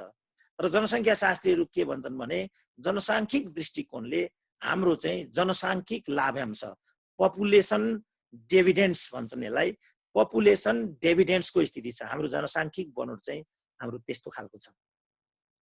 त स्थिति जनसाङ्ख्यिक क्षमताको दृष्टिकोणले हाम्रो स्थिति चाहिँ यस्तो छ। त्यसो भने अवस्था के छ त हाम्रो? युथ भनेका राष्ट्र निर्माणमा नभई नहुने उमेर समूह हुन्। सँगसँगै जनसाङ्ख्यिक दृष्टिकोणले हामीसँग त्यस्तो जनसाङ्ख्यिक लाभांश पनि छ, तर अवस्था चाहिँ के छ त हामीले त्यसतिर पनि अलिकति हेरौँ। त्यसरी हेर्दाखेरि 5 लाख रोजगार, 5 लाख युवाहरू नेपालको श्रम बजारमा हरेक वर्ष उपस्थित हुने यस्तो देखिन्छ। दुर्भाग्यको कुरा यी मध्ये 2.5% नागरिकहरूले मात्रै, युवाहरूले मात्रै रोजगारी पाउने अवस्था यस्तो देखिन्छ। फलस्वरूप प्रतिदिन 1500 देखि 1600 युवाहरू काठमाडौँको अन्तर्राष्ट्रिय विमानस्थलबाट रोजगारीको लागि विदेश उड्छन्। मैले अहिले मात्रै 15औं योजनालाई पल्टाएर हेरेको थिएँ। 15औं योजना पल्टाएर हेर्दाखेरि सरकारले यो संख्या 1000 मात्रै बताएको रहेछ। 1000 नै भए पनि 1000 युवाहरू रोजगारीको लागि विश्व बजारमा जान्छन्। अघि पनि भनियो, किनभने 2.5 भन्दा बढीले यहाँ रोजगारी पाउँदैनन्। यो पनि भनियो, रोजगारीको बजारमा प्रति वर्ष 5 लाख युवाहरू प्रवेश गर्छन्। 2.5 ले मात्रै रोजगारी पाउने बित्तिकै त हाम्रो 97% जतिले त रोजगारीको लागि बाहिरको बजार जानै पर्ने भयो। यस्तो बेलामा प्रतिदिन 1000 रोजगारीको लागि बाहिर गए पनि 30,000 युवाहरू त प्रतिदिन यहाँबाट बाहिर जाने हामीले यो सहजै आकलन गर्न सक्छौँ। खुला सिमाना भएको हुनाले खुला सिमानाबाट कति नेपालीहरू बाहिर जान्छन् भन्ने कुरा कोरोनाको सन्दर्भमा हुलका हुल नेपालीहरू भारतको खुला सिमानाबाट स्वदेश फर्केको जो भिड हामीले देखिरहेका छौँ, त्यसबाट रोजगारीका लागि कति युवाहरू देश बाहिर जान्छन् होला हामी त्यो खुलस्त देख्न सक्छौँ। किनभने खुला सिमानालाई प्रयोग गरेर भारतीय विमानस्थलबाट पनि नेपाली युवाहरू बाहिर जाने, अनेक किसिमले प्रताडित हुने, दुःख पाउने, बाटैमा लुटिने, पिटिने, कति त बाटैमा मर्नेसम्मका कुराहरू हामीले सुनि नै आएका छौँ। र अन्तर्राष्ट्रिय एयरपोर्टबाट मात्रै प्रतिदिन 5 देखि 7 जना युवाहरू चाहिँ कफिनमा बाँधिएर लासको रूपमा नेपाल फर्केर आउने हामीले देखि नै रहेका छौँ। अब यसको निष्कर्ष हामी के निकाल्न सक्छौँ त भन्दा हामीसँग युवाको कमी छैन। हामीसँग अब हाम्रो पानी, खानी, जमिनको अवस्था हामीलाई थाहै छ। त्यो पनि हामीसँग अभाव केही पनि छैन। जङ्गल मङ्गल केही कुरा पनि हामीसँग अभाव छैन। तर रोजगारी सञ्चालन गर्ने राज्यको जो नीति छ, त्यसले गर्दा विगत समयमा हाम्रा प्रशस्त कल कारखानाहरू बन्द भए। कति ठाउँमा मैले बोलेर पनि आएको छु, गएको 30 वर्षमा हामीले 182 राजनीतिक दलहरू निर्वाचन आयोगमा दर्ता गर्यौँ भनेदेखि त्यही समयमा 3000 उद्योगहरू हामीले गुमाउनु पर्यो। हाम्रो कार्पेट र गार्मेन्ट मात्रै 5 लाखको रोजगारी थियो। हाम्रो बाँसबारी छाला जुत्ता कारखाना थियो, हाम्रो ट्रली थियो, हाम्रा सबै क्षेत्रमा औद्योगिक चाहिँ क्षेत्रहरू थिए। एटौडा सिमेन्ट थियो, हिमाल सिमेन्ट थियो, एटौडा कपडा थियो, बाँसबारी यो भ्रिकुटी कागज कारखाना थियो, रबर खाली रबर उद्योग थियो। यो सबै भन्नु पर्दाखेरि त मलाई एकदमै आँखाबाट आँसु आउला जस्तो हुन्छ। हाम्रा यस्ता औद्योगिक संरचनाहरू लोकतन्त्रको नाममा साथीहरूले समाप्त बनाए। लोकतन्त्र भनेको दल खोल्न पाउने अभिव्यक्तिको स्वतन्त्रता मात्रै हुन सक्दैन थियो, सँगसँगै आर्थिक र राजनीतिक सांस्कृतिक स्वतन्त्रताको ग्यारेन्टी पनि लोकतन्त्र हुन्थ्यो। दुर्भाग्य यो देशलाई जसरी बेइमान र फटाहरूले आफ्नो हातमा लिएर आज यो अवस्थामा पुर्याइदिए। हाम्रा युवाहरूले एउटा रोजगारीको लागि विश्वको बजारमा पहुँचारिनु पर्यो। आज कङ्गो र बुरुन्डीमा गएर नेपाली चेलीहरूले नाच्नुपर्छ। आज अफगानिस्तानमा गएर नेपाली युवाहरू मर्नुपर्छ। आज इराकमा नेपाली युवाहरू मरुभूमिमा बन्दुकबाट चाहिँ आततायीहरूले मार्छन्। हामीले ठुलो ठुलो हेर्नुपर्छ। त्यसको प्रतिक्रियामा काठमाडौँका बजारहरू बरु लुटिन्छन्। त्यो लुटाइबाट आफ्नै साधन स्रोत समाप्त हुन्छ भन्ने कुरा यही देशको युवाले, यही देशको नेतृत्वले, यही देशको राजनीतिले बुझ्दैन भने तिनीहरूलाई पनि सम्झाउन धेरै बाँकी छ। त्यही सम्झाउने बाँकीको दायित्वलाई लिएर म यो अभियानमा हिँडेको छु। महिलाई पद नपाएको कुण्ठा भनिदिन्छन्, बोल्न पनि धेरै गाह्रो हुन्छ, असजिलो छ। त्यसकारण अब म निष्कर्षतिर आउँदै के भन्छु भने राष्ट्र निर्माणको प्रक्रिया भनेको सबै समुदाय, जाति, भाषी, धर्मी, लिङ्गी र समुदायहरूलाई राज्यका प्रक्रियाहरूसँग जोडेर अवसर र सुविधा, जीवधनको ग्यारेन्टीको सुनिश्चितता दिने एउटा महान प्रक्रिया नै नेसन बिल्डिङ राष्ट्र निर्माणको प्रक्रिया हो। र त्यो राष्ट्र निर्माणको प्रक्रियामा सबैभन्दा बढी नेतृत्वको नै भूमिका अहम हुन्छ। त्यो नेतृत्वपछि नेतृत्वको सपनालाई साकार बनाउन सबैभन्दा बढी कुनै उमेर समूहको, कुनै जनसङ्ख्याको निर्णायक योगदान र भूमिका हुन्छ भने त्यो युवा वर्गको भूमिका नै हो। त्यसकारण युवा वर्गको भूमिका राष्ट्र निर्माणमा अहम र माथिल्लो तहको हुन्छ। उनीहरूको समुचित प्रयोगबाट, उनीहरूको श्रम शक्तिको समुचित प्रयोगबाट मात्रै कुनै पनि राष्ट्रको निर्माण हुन सक्छ र त्यो राष्ट्रको अस्तित्वलाई चिरस्थायी बनाउन सकिन्छ र पूर्वजहरूले छोडेको जो विरासत छ त्यो विरासतलाई भोलिको पिँढीमा हस्तान्तरण गर्न सक्षम भइन्छ र मान्छेको सबैभन्दा ठुलो गरिमा नै पूर्वजले दिएको विरासत, पूर्वजले दिएको नासो भोलिको पिँढीलाई हस्तान्तरण गर्ने नगर्ने भन्नेमा हुन्छ भन्ने ठुल्ठुला मान्छेहरूको, ठुल्ठुला विद्वानहरूको पनि भनाइ छ। त्यसो भएको हुनाले यो गर्ने भूमिकाको लागि युवा वर्गको भूमिका अहम रहन्छ। फलस्वरूप हामीले के गर्नु पर्यो त युवाहरूलाई भने कुलत, निराशा, कुण्ठा, पलायन इत्यादिबाट उनीहरूलाई बचाएर सामाजिक र पारिवारिक वातावरण दिँदै राष्ट्रका यी कर्णधारहरूलाई राष्ट्र निर्माणको यो महान प्रक्रियामा हामीले जोड्न सक्नु पर्यो। त्यो भयो भने मात्रै युवाहरूको भूमिका सार्थक हुन्छ र राष्ट्र निर्माणको प्रक्रिया पनि परिणामदायी हुन्छ। दुर्भाग्य जसरी आज हाम्रा युवाहरू पलायनको बाटोमा, कुण्ठाको बाटोमा, मलाई कस्तो पीडा हुन्छ भने यही कोरोनाको क्रममा पनि या त सुत्केरीको चाहिँ मृत्यु भइराखेको छ, होइन भने युवा समूहहरूले नै आत्महत्या गरिरहेका छन्। मलाई अचम्म लाग्छ। हिजो मात्रै कता चितवनतिर कता हो एकजना युवा समूह चाहिँ रिफ्रेस गर्ने भनेर होटलमा छिरेको, होटलको कोठामै मृत अवस्थामा फेला परिन् एकजना युवती। तेर्थमको एकजना चाहिँ नर्स रहेछन् बिचरा, 22 वर्षकी बहिनी। त्यस्तै किसिमको एफआइआरको कारणले उनले पनि आत्महत्या गरेको भनेर मैले सोसियल मिडियामा पढेँ। किन युवाहरूले आफ्नो जीवनको महत्त्वलाई बुझिरहेका छैनन्? पहिलो कुरा उनीहरूले आफ्नो जीवनको महत्त्वलाई बुझ्नुपर्छ। आमाले ठुलो मेहनत गरेर आफ्नो भविष्य, आफ्नो उत्तराधिकारी सम्झेर आमा बाबुले सन्तानको जो गरेको हुन्छ, पालन पोषण भरण गरेको हुन्छ, दुःख जिलो गरेर पढाएको लेखाएको हुन्छ। तर उनीहरूले आत्महत्याको बाटोमा लिने, प्रेमको नाममा भेरीमा बग्ने चाहिँ एउटा अपरिपक्व कमजोरीको एउटा पृष्ठभूमि निर्माण गर्ने हो भने आमा बाबुलाई पनि ठुलो चोट पुग्छ, त्यसले राष्ट्रलाई पनि त्यसले ठुलो क्षति हुन्छ र एक युवाले अर्को युवालाई गलत एउटा मेसेज दिएको भन्ने अर्थ त्यहाँ पुग्न जान्छ। त्यसो भएको हुनाले युवाहरूलाई हामीले चाहिँ जिम्मेवार बनाउनु पर्नेछ, सद्व्यवहार सिकाउनु पर्नेछ। मलाई एकदमै निराशा हुन्छ युवाहरूको बारेमा यो भन्नुपर्दा। उनीहरूले अनुशासनको दायरालाई प्राय उल्लङ्घन गरेको यस्तो देखिन्छ। कहाँ धुम्रपान गर्ने, कहाँ मद्यपान गर्ने, कसरी संयमित बोली बोल्ने, कसरी संयमित मोटर बाइकहरू चलाउने, कसरी गुरुको श्रद्धा रेस्पेक्ट गर्ने, आमा बाबुको भावनालाई कसरी चाहिँ बरकरार राख्ने, योतिर युवाहरू चाहिँ संयमित हुनुपर्नेमा आज युवाहरूमा पनि भ्रष्टीकरणको उपभोक्तावादी एउटा प्रवृत्ति बढेर गएको देखिन्छ। विद्यार्थी युनियन भनेका चाहिँ नेतृत्व निर्माण गर्ने लेबोरेटरीहरू थिए। हामीले खुन पसिना गरेर ती विद्यार्थी युनियनहरू निर्माण गरेका थियौँ। तर ती विद्यार्थी युनियनमा काम गर्ने नेताहरू पनि आज अवसरवादी र भ्रष्टीकरणको प्रक्रियामा गएका छन्। फलस्वरूप विद्यार्थी युनियनको निर्वाचन नै 20 वर्षदेखि भइरहेको छैन। विद्यार्थी युनियन भ्रष्टाचारका अखडाहरू भइराखेका छन्। यो सब भन्नुपर्दा चाहिँ मलाई एउटा गुरुको रूपमा पनि धेरै पीडा हुन्छ र मैले आफै रगत पसिना गरिकन निर्माण गरेका ती युनियनहरू भ्रष्टीकरणतर्फ गएको भन्नुपर्दा अर्को पीडा मलाई हुन्छ। दुर्भाग्य आज हाम्रा युवाहरूको पलायनले गर्दाखेरि दिलमा बसेकी हजुरआमा कहिले नाति आउला, त्यसपछि फलेको सुन्तोला भोगटेको फल टिपेर खुवाउला भनेर पर्खे बिचारा ती बुढी आमाको ती इहलीला बितेर गयो। तर त्यो नाति फर्केर आउनुभन्दा कोफिनमा बाँधेर आयो भन्ने खबर बाँचेका अरूहरूले सुने। यसरी आज हाम्रा युवाहरू आहतको अनुभूतिमा छन्, पीडाको अनुभूतिमा छन्। अन्तिमतिर म अब अहिले आउँछु। कोरोनाले के देखाइदिएको छ भने सबै नेपालीहरूको भाग्य र भविष्य यही देश हो। जहीँ गए पनि सबैलाई यही देशको सम्झना आउँछ र उनीहरूले यही देशमा आउनुपर्ने छ। अहिले विश्वभरिका जो नेपालीहरू कमसेकम 52 लाख छन् भन्ने छ, ती मध्ये 70% युवाहरू नेपाल फर्कनेपट्टि छन् भन्ने म सुन्छु।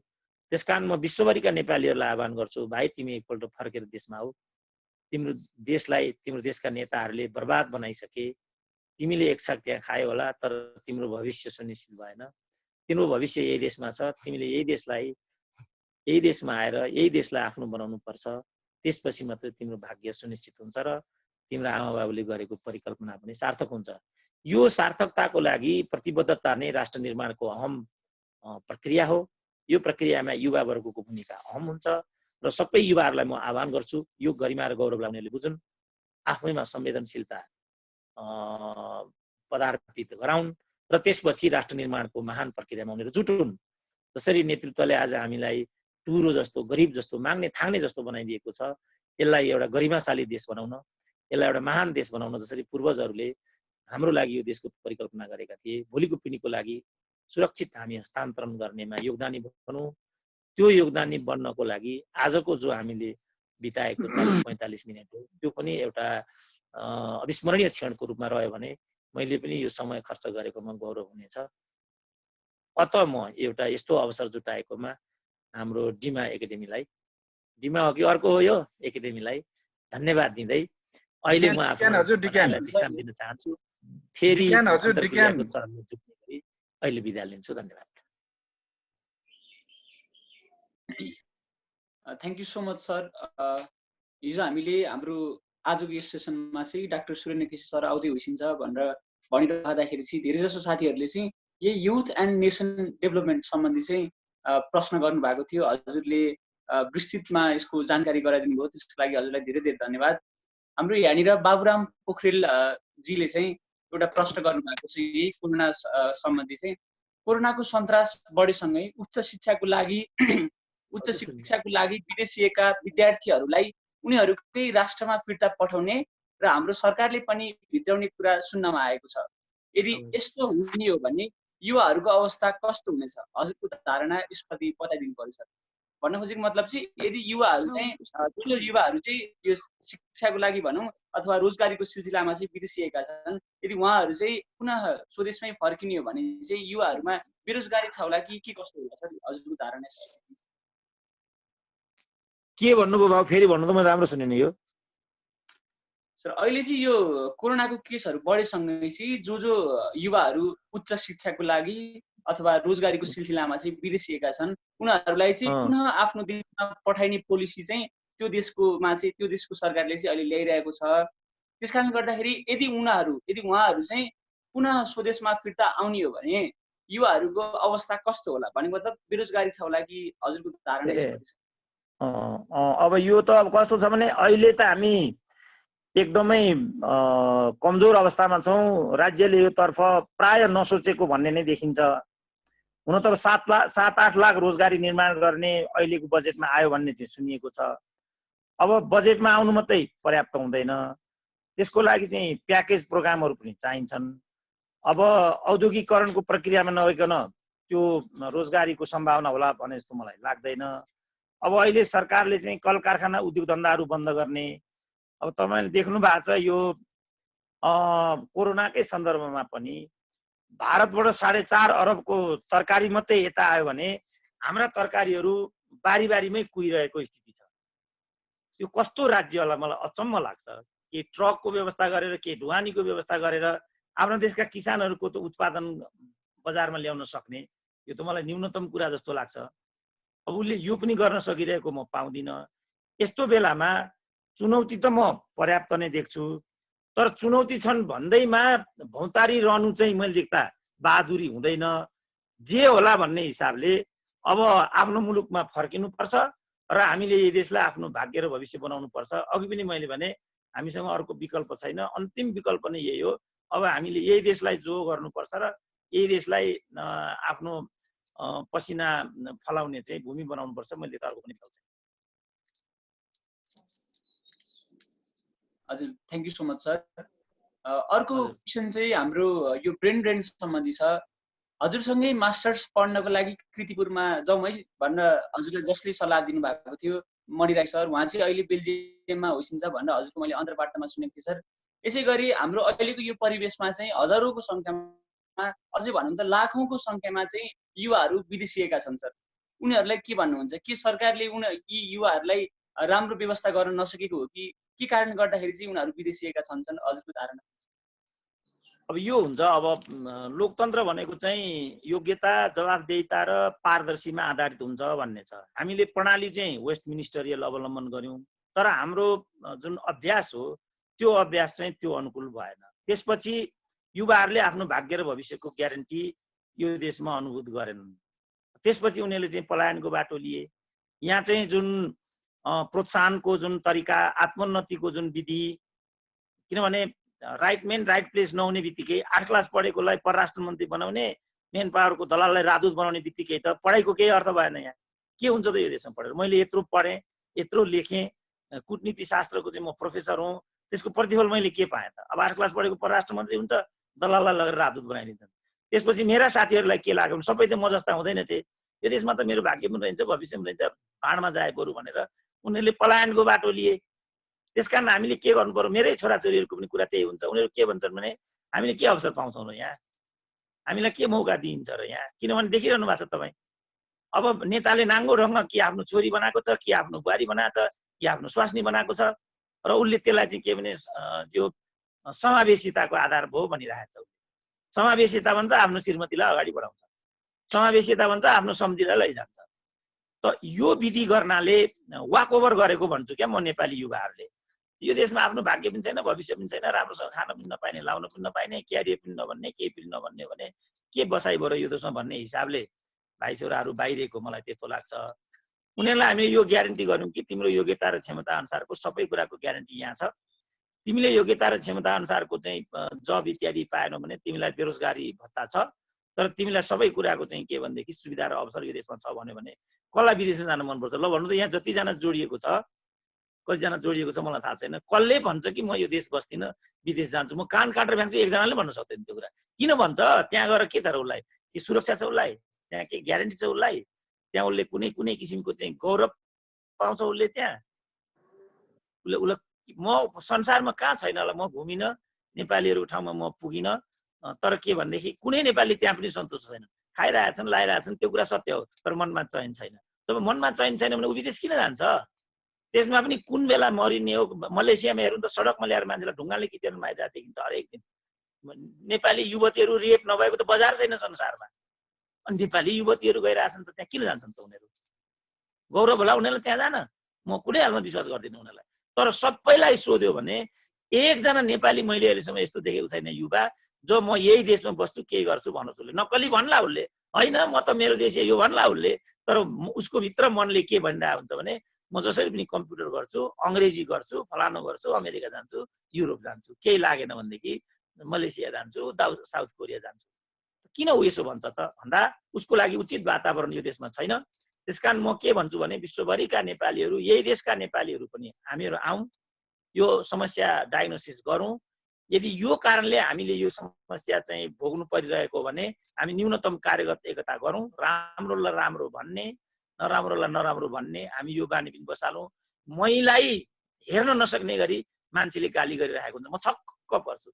जसको लागि मैले 29 वर्ष बिताएँ, उसले मलाई राजदूत यो गर्दैछ सुरेन्द्र केसी भनेर बुझेको छ भने हामी कहाँ छौँ त? त्यसो भएको हुनाले यो कुरालाई हामीले चाहिँ बदल्नुपर्छ।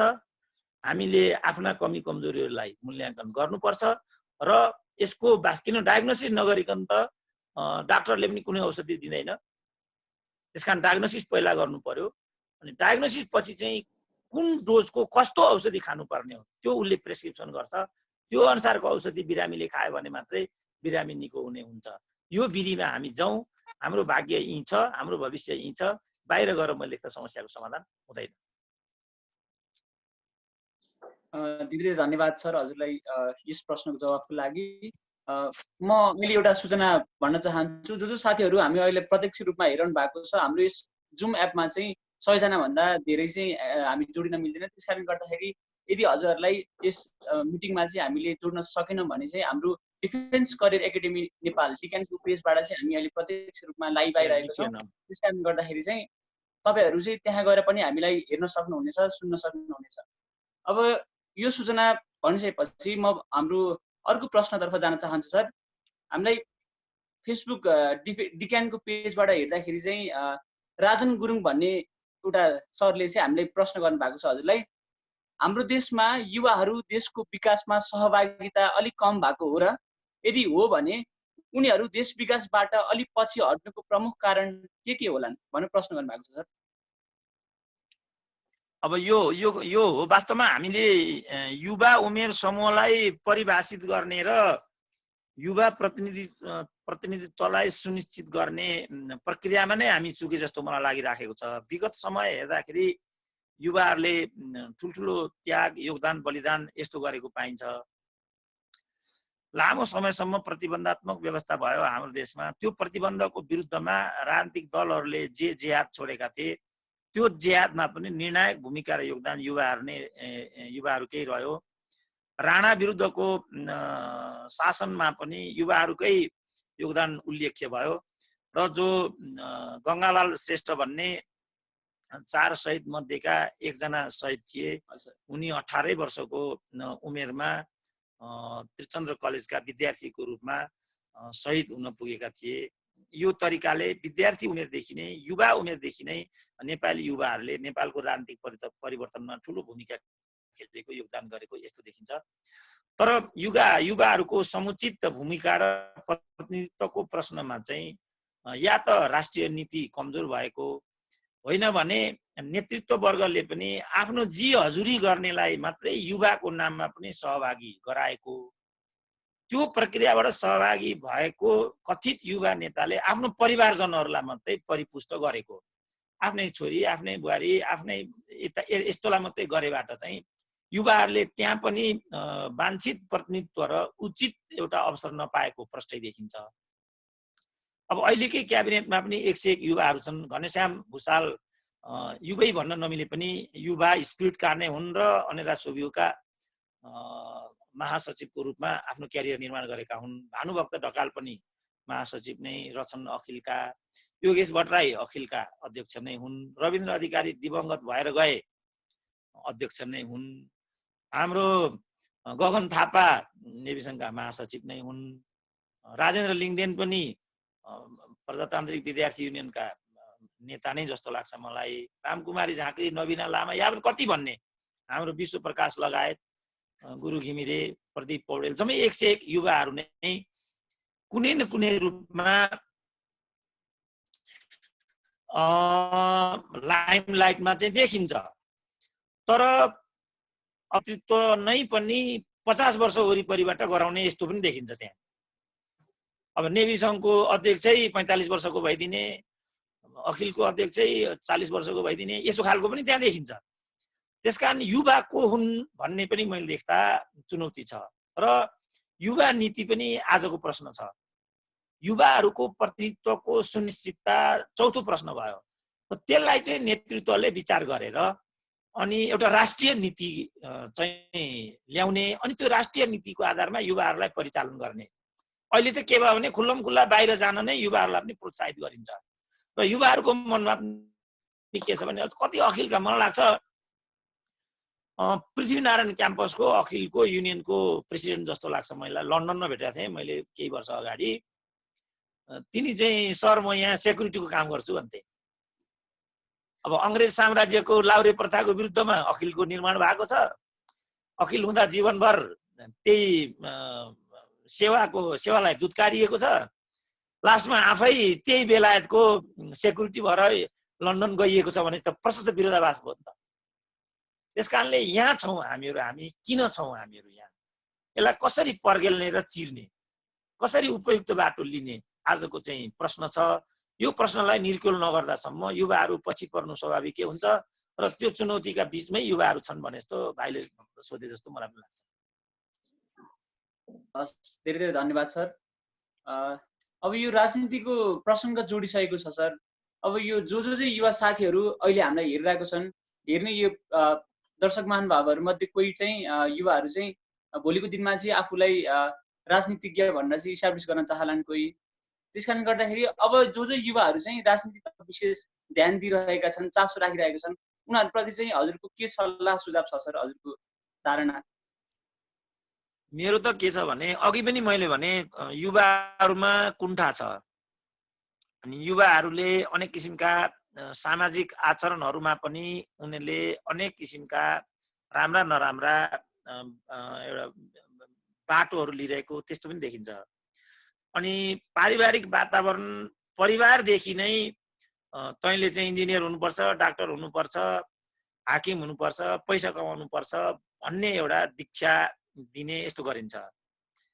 मेरो चाहिँ सुझाव के हुन्छ भने उनीहरूले चाहिँ डाक्टर हुने, इन्जिनियर हुने, हाकिम हुने भन्दा पनि राम्रो मान्छे हुने, देशको लागि के योगदान गर्न सकिन्छ त्यो योगदानतर्फ सोच्ने, उत्पादन, सिर्जना, विज्ञान, किनभने अहिलेको विश्वले के सिद्ध गर्यो भने जसले विज्ञान र प्रविधिमा तरक्की गर्यो उनीहरू नै समृद्ध भए, उनीहरू नै धनी भए। तपाईँलाई एउटा उदाहरण भन्छु, साउथ कोरिया आजभन्दा 60 वर्ष अगाडि हामीभन्दा पनि पिछडिएको देश थियो, हामीभन्दा नि गरिब थियो। हामीहरू छालाको जुत्ता लगाउँथ्यौँ, उनीहरू परालको जुत्ता लगाउँथे। आज हाम्रो देशबाट कामदारको रूपमा कोरिया गएको कामदारले यहाँको राष्ट्रपतिको भन्दा पनि धेरै तलब पाउँछ। मलाई भर्खरै साउथ कोरियाबाट एउटा भरत राई भन्यो के अरे, भरत राई भन्ने भाइले चाहिँ फ्रेन्डसिप गर्यो फेसबुकबाट। मैले यो भनेको कुरा चाहिँ जुन कोरियन साहुको घरमा काम गर्थ्यो, फ्याक्ट्रीमा काम गर्थ्यो, त्यो फ्याक्ट्रीको मालिकलाई उसले यो मैले जे भने त्यो कुरा सोधेछ। हाम्रो नेपालमा यस्तो भनिन्छ यो हो कि होइन साहुजी भनेर सोद्धा त्यो साहुले चाहिँ हो भन्यो अरे। त्यसपछि अब यहाँ त सुरेन्द्र केसी भनेको यस्तो उस्तो राजदूतको लागि हिँडेको, भिसी हुनु नपाएर कराएको भनेर लालबु जक्कडहरूले बदनाम गर्दैका छन् नि त मेरो। त्यसकारण उसलाई पनि त्यस्तै हो कि भने जस्तो लाग्यो, बाबु आफै लालबु जक्कड थियो कि त्यस्तो लागिरहेको थियो कि क्या हो। अनि त्यो साहुले त्यो कुरा भनिसकेपछि होइन रहेछ, सुरेन्द्र केसीलाई त बदनाम गर्ने दुराशयले मात्रै यस्तो कुरा भनिएको रहेछ भनिसकेपछि ती भाइले चाहिँ मसँग सम्पर्क गरे। सरले भन्नुभएको कुरा हो रहेछ, वास्तवमा हामी कोरियन भन्दा धेरै, चाइनिज भन्दा धेरै माथि हौँ भाइ। हामी त टिबेट त माग्ने देश हो भने हामीले त माग्ने भन्ने जानेकै थिएन नेपालीहरूले। त ब्रिटिससँग लडेको मुलुक हो नि हाम्रो त। हतियार पनि हामीसँग थियो, खाद्यान्न पनि हामीसँग थियो, औषधोपचार हामीसँग, सबै कुरा थियो त हामीसँग। त कसरी हामी यसरी माग्ने भयो त? आज वास्तवमा माग्ने देश हो आज त। यो जन्मिँदै 40,000 ऋण छ। अहिलेको बजेट वक्तव्यले भनिरहेछ 11 खरब त ऋण पुगिरहेछ हाम्रो। अहिले एउटा उद्योग खुलिरहेको छैन हाम्रो। नेपालीहरूलाई यो लागिरहेछ कि म चाहिँ समृद्ध छु, म फलानु हो भने ठुलो भ्रम हो। उनीहरू ऋणको गर्तमा डुबिसकेका छन्। तर मैले भन्नु खोजेको कुरा चाहिँ के भने जुम्ला हुम्लाको जनतालाई यो पनि थाहा छैन कि म माथि यति चाहिँ ऋण लागिराखेको छ। आम नेपालीहरूलाई यो पनि थाहा छैन कि यो ऋण मलाई किन लागेको। किन लागेको भने मस्ती नेतृत्वले मारिराखेको छ। अब युवाहरूलाई म के आह्वान गर्छु भने उठ्नु पर्यो नि भाइ। तिम्रो नेताले मोज मस्ती गर्ने जनयुद्ध, माओवादीकाले त्यत्रो जनयुद्ध लडे, आज को भयो त मन्त्री, को भयो त राजदूत, को भयो त अर्को? शहीद कहाँ छ त? बेपत्ता कहाँ छ? अङ्गभङ्ग कहाँ छ? विस्थापित कहाँ छन्? विधवा कहाँ छन्? शहीदका पत्नीहरू कहाँ छन् त अहिले? मेरो आह्वान के छ भने त्यो आवाज उठाउनु पर्यो अब युवाहरूले। म अब बुढो भइसकेँ, म एक्लैले यो आवाज उठाएर साथ देखाउँदैन। अब अहिले एकजना भीमरावल छन्, कुन दिन मन्त्री हुन्छन् चुप लागिहाल्छन्। अनि यत्रो देश म कसरी थाम्न सक्छु? मलाई साथ चाहिन्छ, तपाईँहरूले मलाई मद्दत दिनुपर्छ। मेरो विचार अब तपाईँहरूले लिनुपर्छ, मेरो भावनालाई तपाईँहरूले आत्मसात गर्नुपर्छ र यसलाई अगाडि लैजानुपर्छ। म मरिहालेँ भने पनि मलाई डायबिटिज छ, क्यान्सर छ, हार्ट छ, के छैन मलाई। कहिलेसम्म मैले यो गरिरहन सक्दिनँ। अब एक्लै यो सम्भव हुँदैन। राजनीतिक दलहरूले जिम्मेवारी लिनुपर्नेमा उनीहरू भ्रष्टीकरण भएर गए, उपभोक्तावादी भएर गए, उनीहरूलाई सांसद हुन बित्यो, सांसद भएपछि मन्त्री हुन बित्यो। यो त विधि राम्रो भएन नि। युवाले लिएको बाटो त यो गलत छ नि त। त्यसकारण सही बाटो लिनु पर्यो, सिर्जनाको बाटो लिनु पर्यो, उत्पादनको बाटो लिनु पर्यो, राष्ट्रभक्तिको बाटो लिनु पर्यो। मैले गर्ने आह्वान चाहिँ आम जनसमुदायलाई, खास गरी युवा समुदायहरूलाई चाहिँ यो नै छ। धेरै धेरै धन्यवाद सर हजुरलाई। हजुर जस्तो बौद्धिक प्रतिबद्धता, निरन्तरता, लगनशीलता, सत्यको वकालत गर्ने व्यक्ति, राजनीतिक विश्लेषक, चिन्तन गर्ने, भ्रष्टाचार व्यतिथिहरूमा खुलेर विरोध गर्ने। तर हजुरले यस मलाई चाहिँ मेरो दाइ सागर थापा भन्ने चाहिँ उहाँ चाहिँ अहिले अस्ट्रेलियामा हुनुहुन्छ। उहाँलाई मैले हिजो भनेको थिएँ भोलि चाहिँ डाक्टर सुरेन्द्र केसी सर चाहिँ हामीहरूमा चाहिँ आएर इन्टरभ्यू गर्नु दिनुहुन्छ भनेर। अनि पछि उहाँले चाहिँ के सोध्यो है भाइ भनेर भन्नुभएको थियो भन्दाखेरि चाहिँ डाक्टर सुरेन्द्र केसी सरले खुलेर यो विरोध गर्नुहुन्छ भ्रष्टाचारहरूको। अनि पछि भावी दिनमा चाहिँ हामीले हजुर जस्तो महान व्यक्तिलाई चाहिँ राजनीतिको क्षेत्रमा देख्न पाउँछौँ कि पाउँदैनौँ भनेर चाहिँ उहाँले प्रश्न गर्नुभएको थियो सर।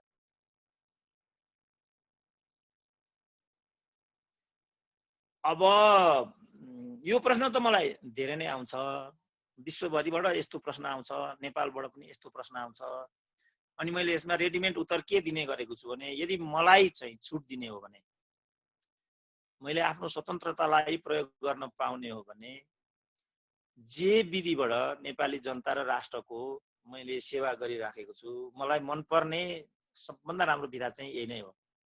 म अनुसन्धानको क्षेत्रबाट, अध्यापनको क्षेत्रबाट, अभियानको क्षेत्रबाट नै नेपाली आमाको सेवा गर्न चाहन्छु। मेरो चाहना चाहिँ यो हो। तर यो पर्याप्त भएन, राजनीतिमै आउनु पर्यो, नेतृत्वै लिनु पर्यो भन्ने आम साथीहरूको अनुरोध छ, प्रतिक्रिया छ।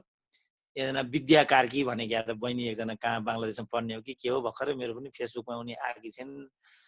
बोल्नु पर्यो, मुख खोल्नु पर्यो, आउनु पर्यो, सहकार्य गर्नु पर्यो। तपाईहरु जो अहिले यहाँ हुनुहुन्छ, हाम्रो गोविन्द केसी लगायत जो अगाडि आउनु भएको छ सामाजिक अभियन्ताको रूपमा, तपाईहरु सबै एक ठाउँमा उभिनु पर्यो। यस्तो त बारम्बार मलाई आइरहेको हुन्छ।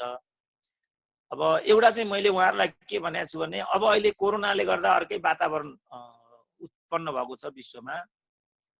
यसलाई एउटा बिन्दु बनाएर विश्वभरिका नेपाली युवाहरू स्वदेशमा आउने भने सानो स्पेस म त्यहाँ देख्छु। किनभने उनीहरूले बाहिर के कारणले विकसित भयो, हामी किन अविकसित भयौं भन्ने कुरा प्रत्यक्ष देखे।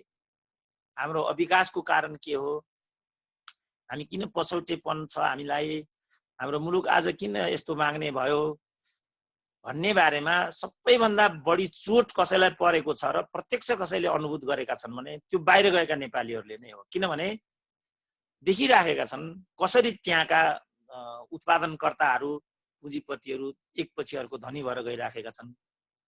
त्यहाँ कसरी प्रणालीले काम गर्छ। त्यहाँ बाटामा फोहोर पार्न पाइँदैन, जथाभावी गाडी चलाउन पाइँदैन, जथाभावी हर्न बजाउन पाइँदैन, लाइन क्रस गर्न पाइँदैन, हरेक ठाउँमा के हुन्छ। म एकचोटि लन्डनबाट एडेनबरा जान भनेर चाहिँ बसको टिकट काटिरहेको थिएँ। 3 मिनेट ढिलो भयो, मेरो 72 युरो चट भयो। यहाँ भए हामी बसमा आगो लाउँथ्यौँ होला, समयको कुनै हिसाब हुँदैन। अब त्यो भोगेर आएको नेपालीले त, अब म यहाँ कुनै कार्यक्रममा ढिलो गयो भने म ठुलो बोल्दिनँ नि। अब किन, मलाई थाहा छ समय के हो भन्ने कुरा त मैले प्रत्यक्ष देखेर आएँ नि त। तर जसले उहाँ भोगिरहेछ, मैले भने राम्रोसँग त्यो विषयलाई देखेका छन्।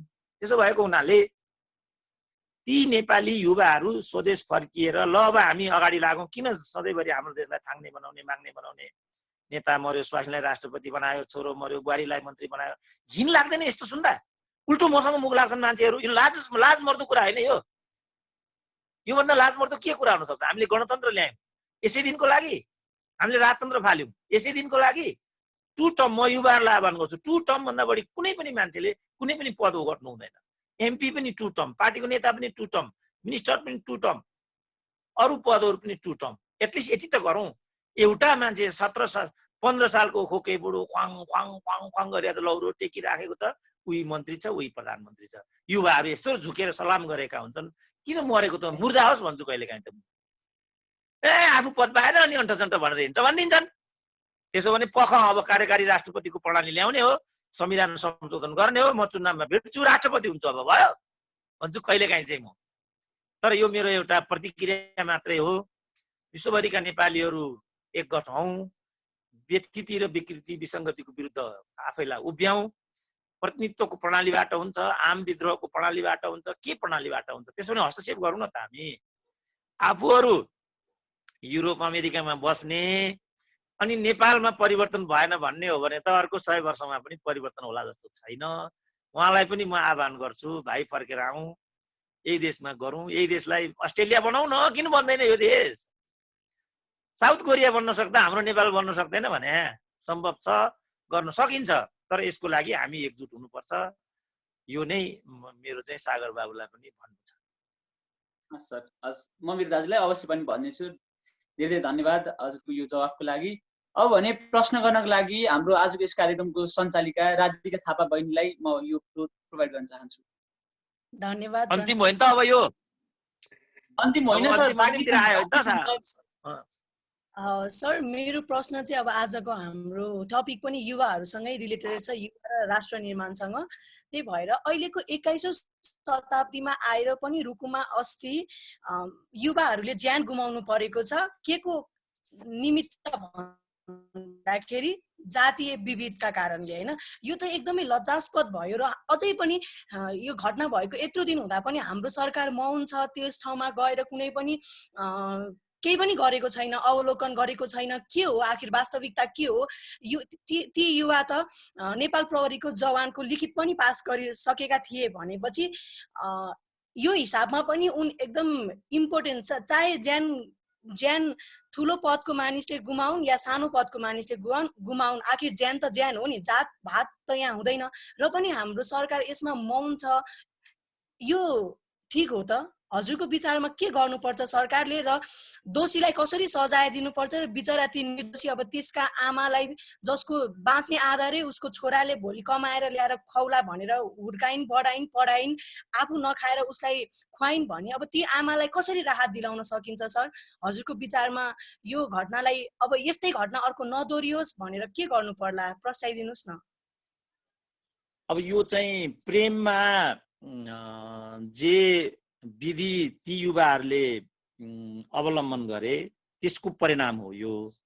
अब त्यो युवतीले चाहिँ आमन्त्रण गरेको र त्यस क्रममा ती युवा चाहिँ साथीहरूको समूह लिएर त्यहाँ आएको भन्ने छ।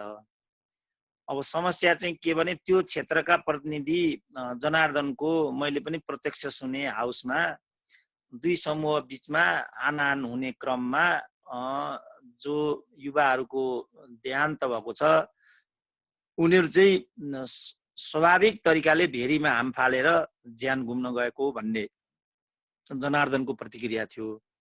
यथार्थमा उनीहरूलाई कुटी कुटिकन या त मरणासन्न बनाएर भेरीमा फालिदिएको होइन भने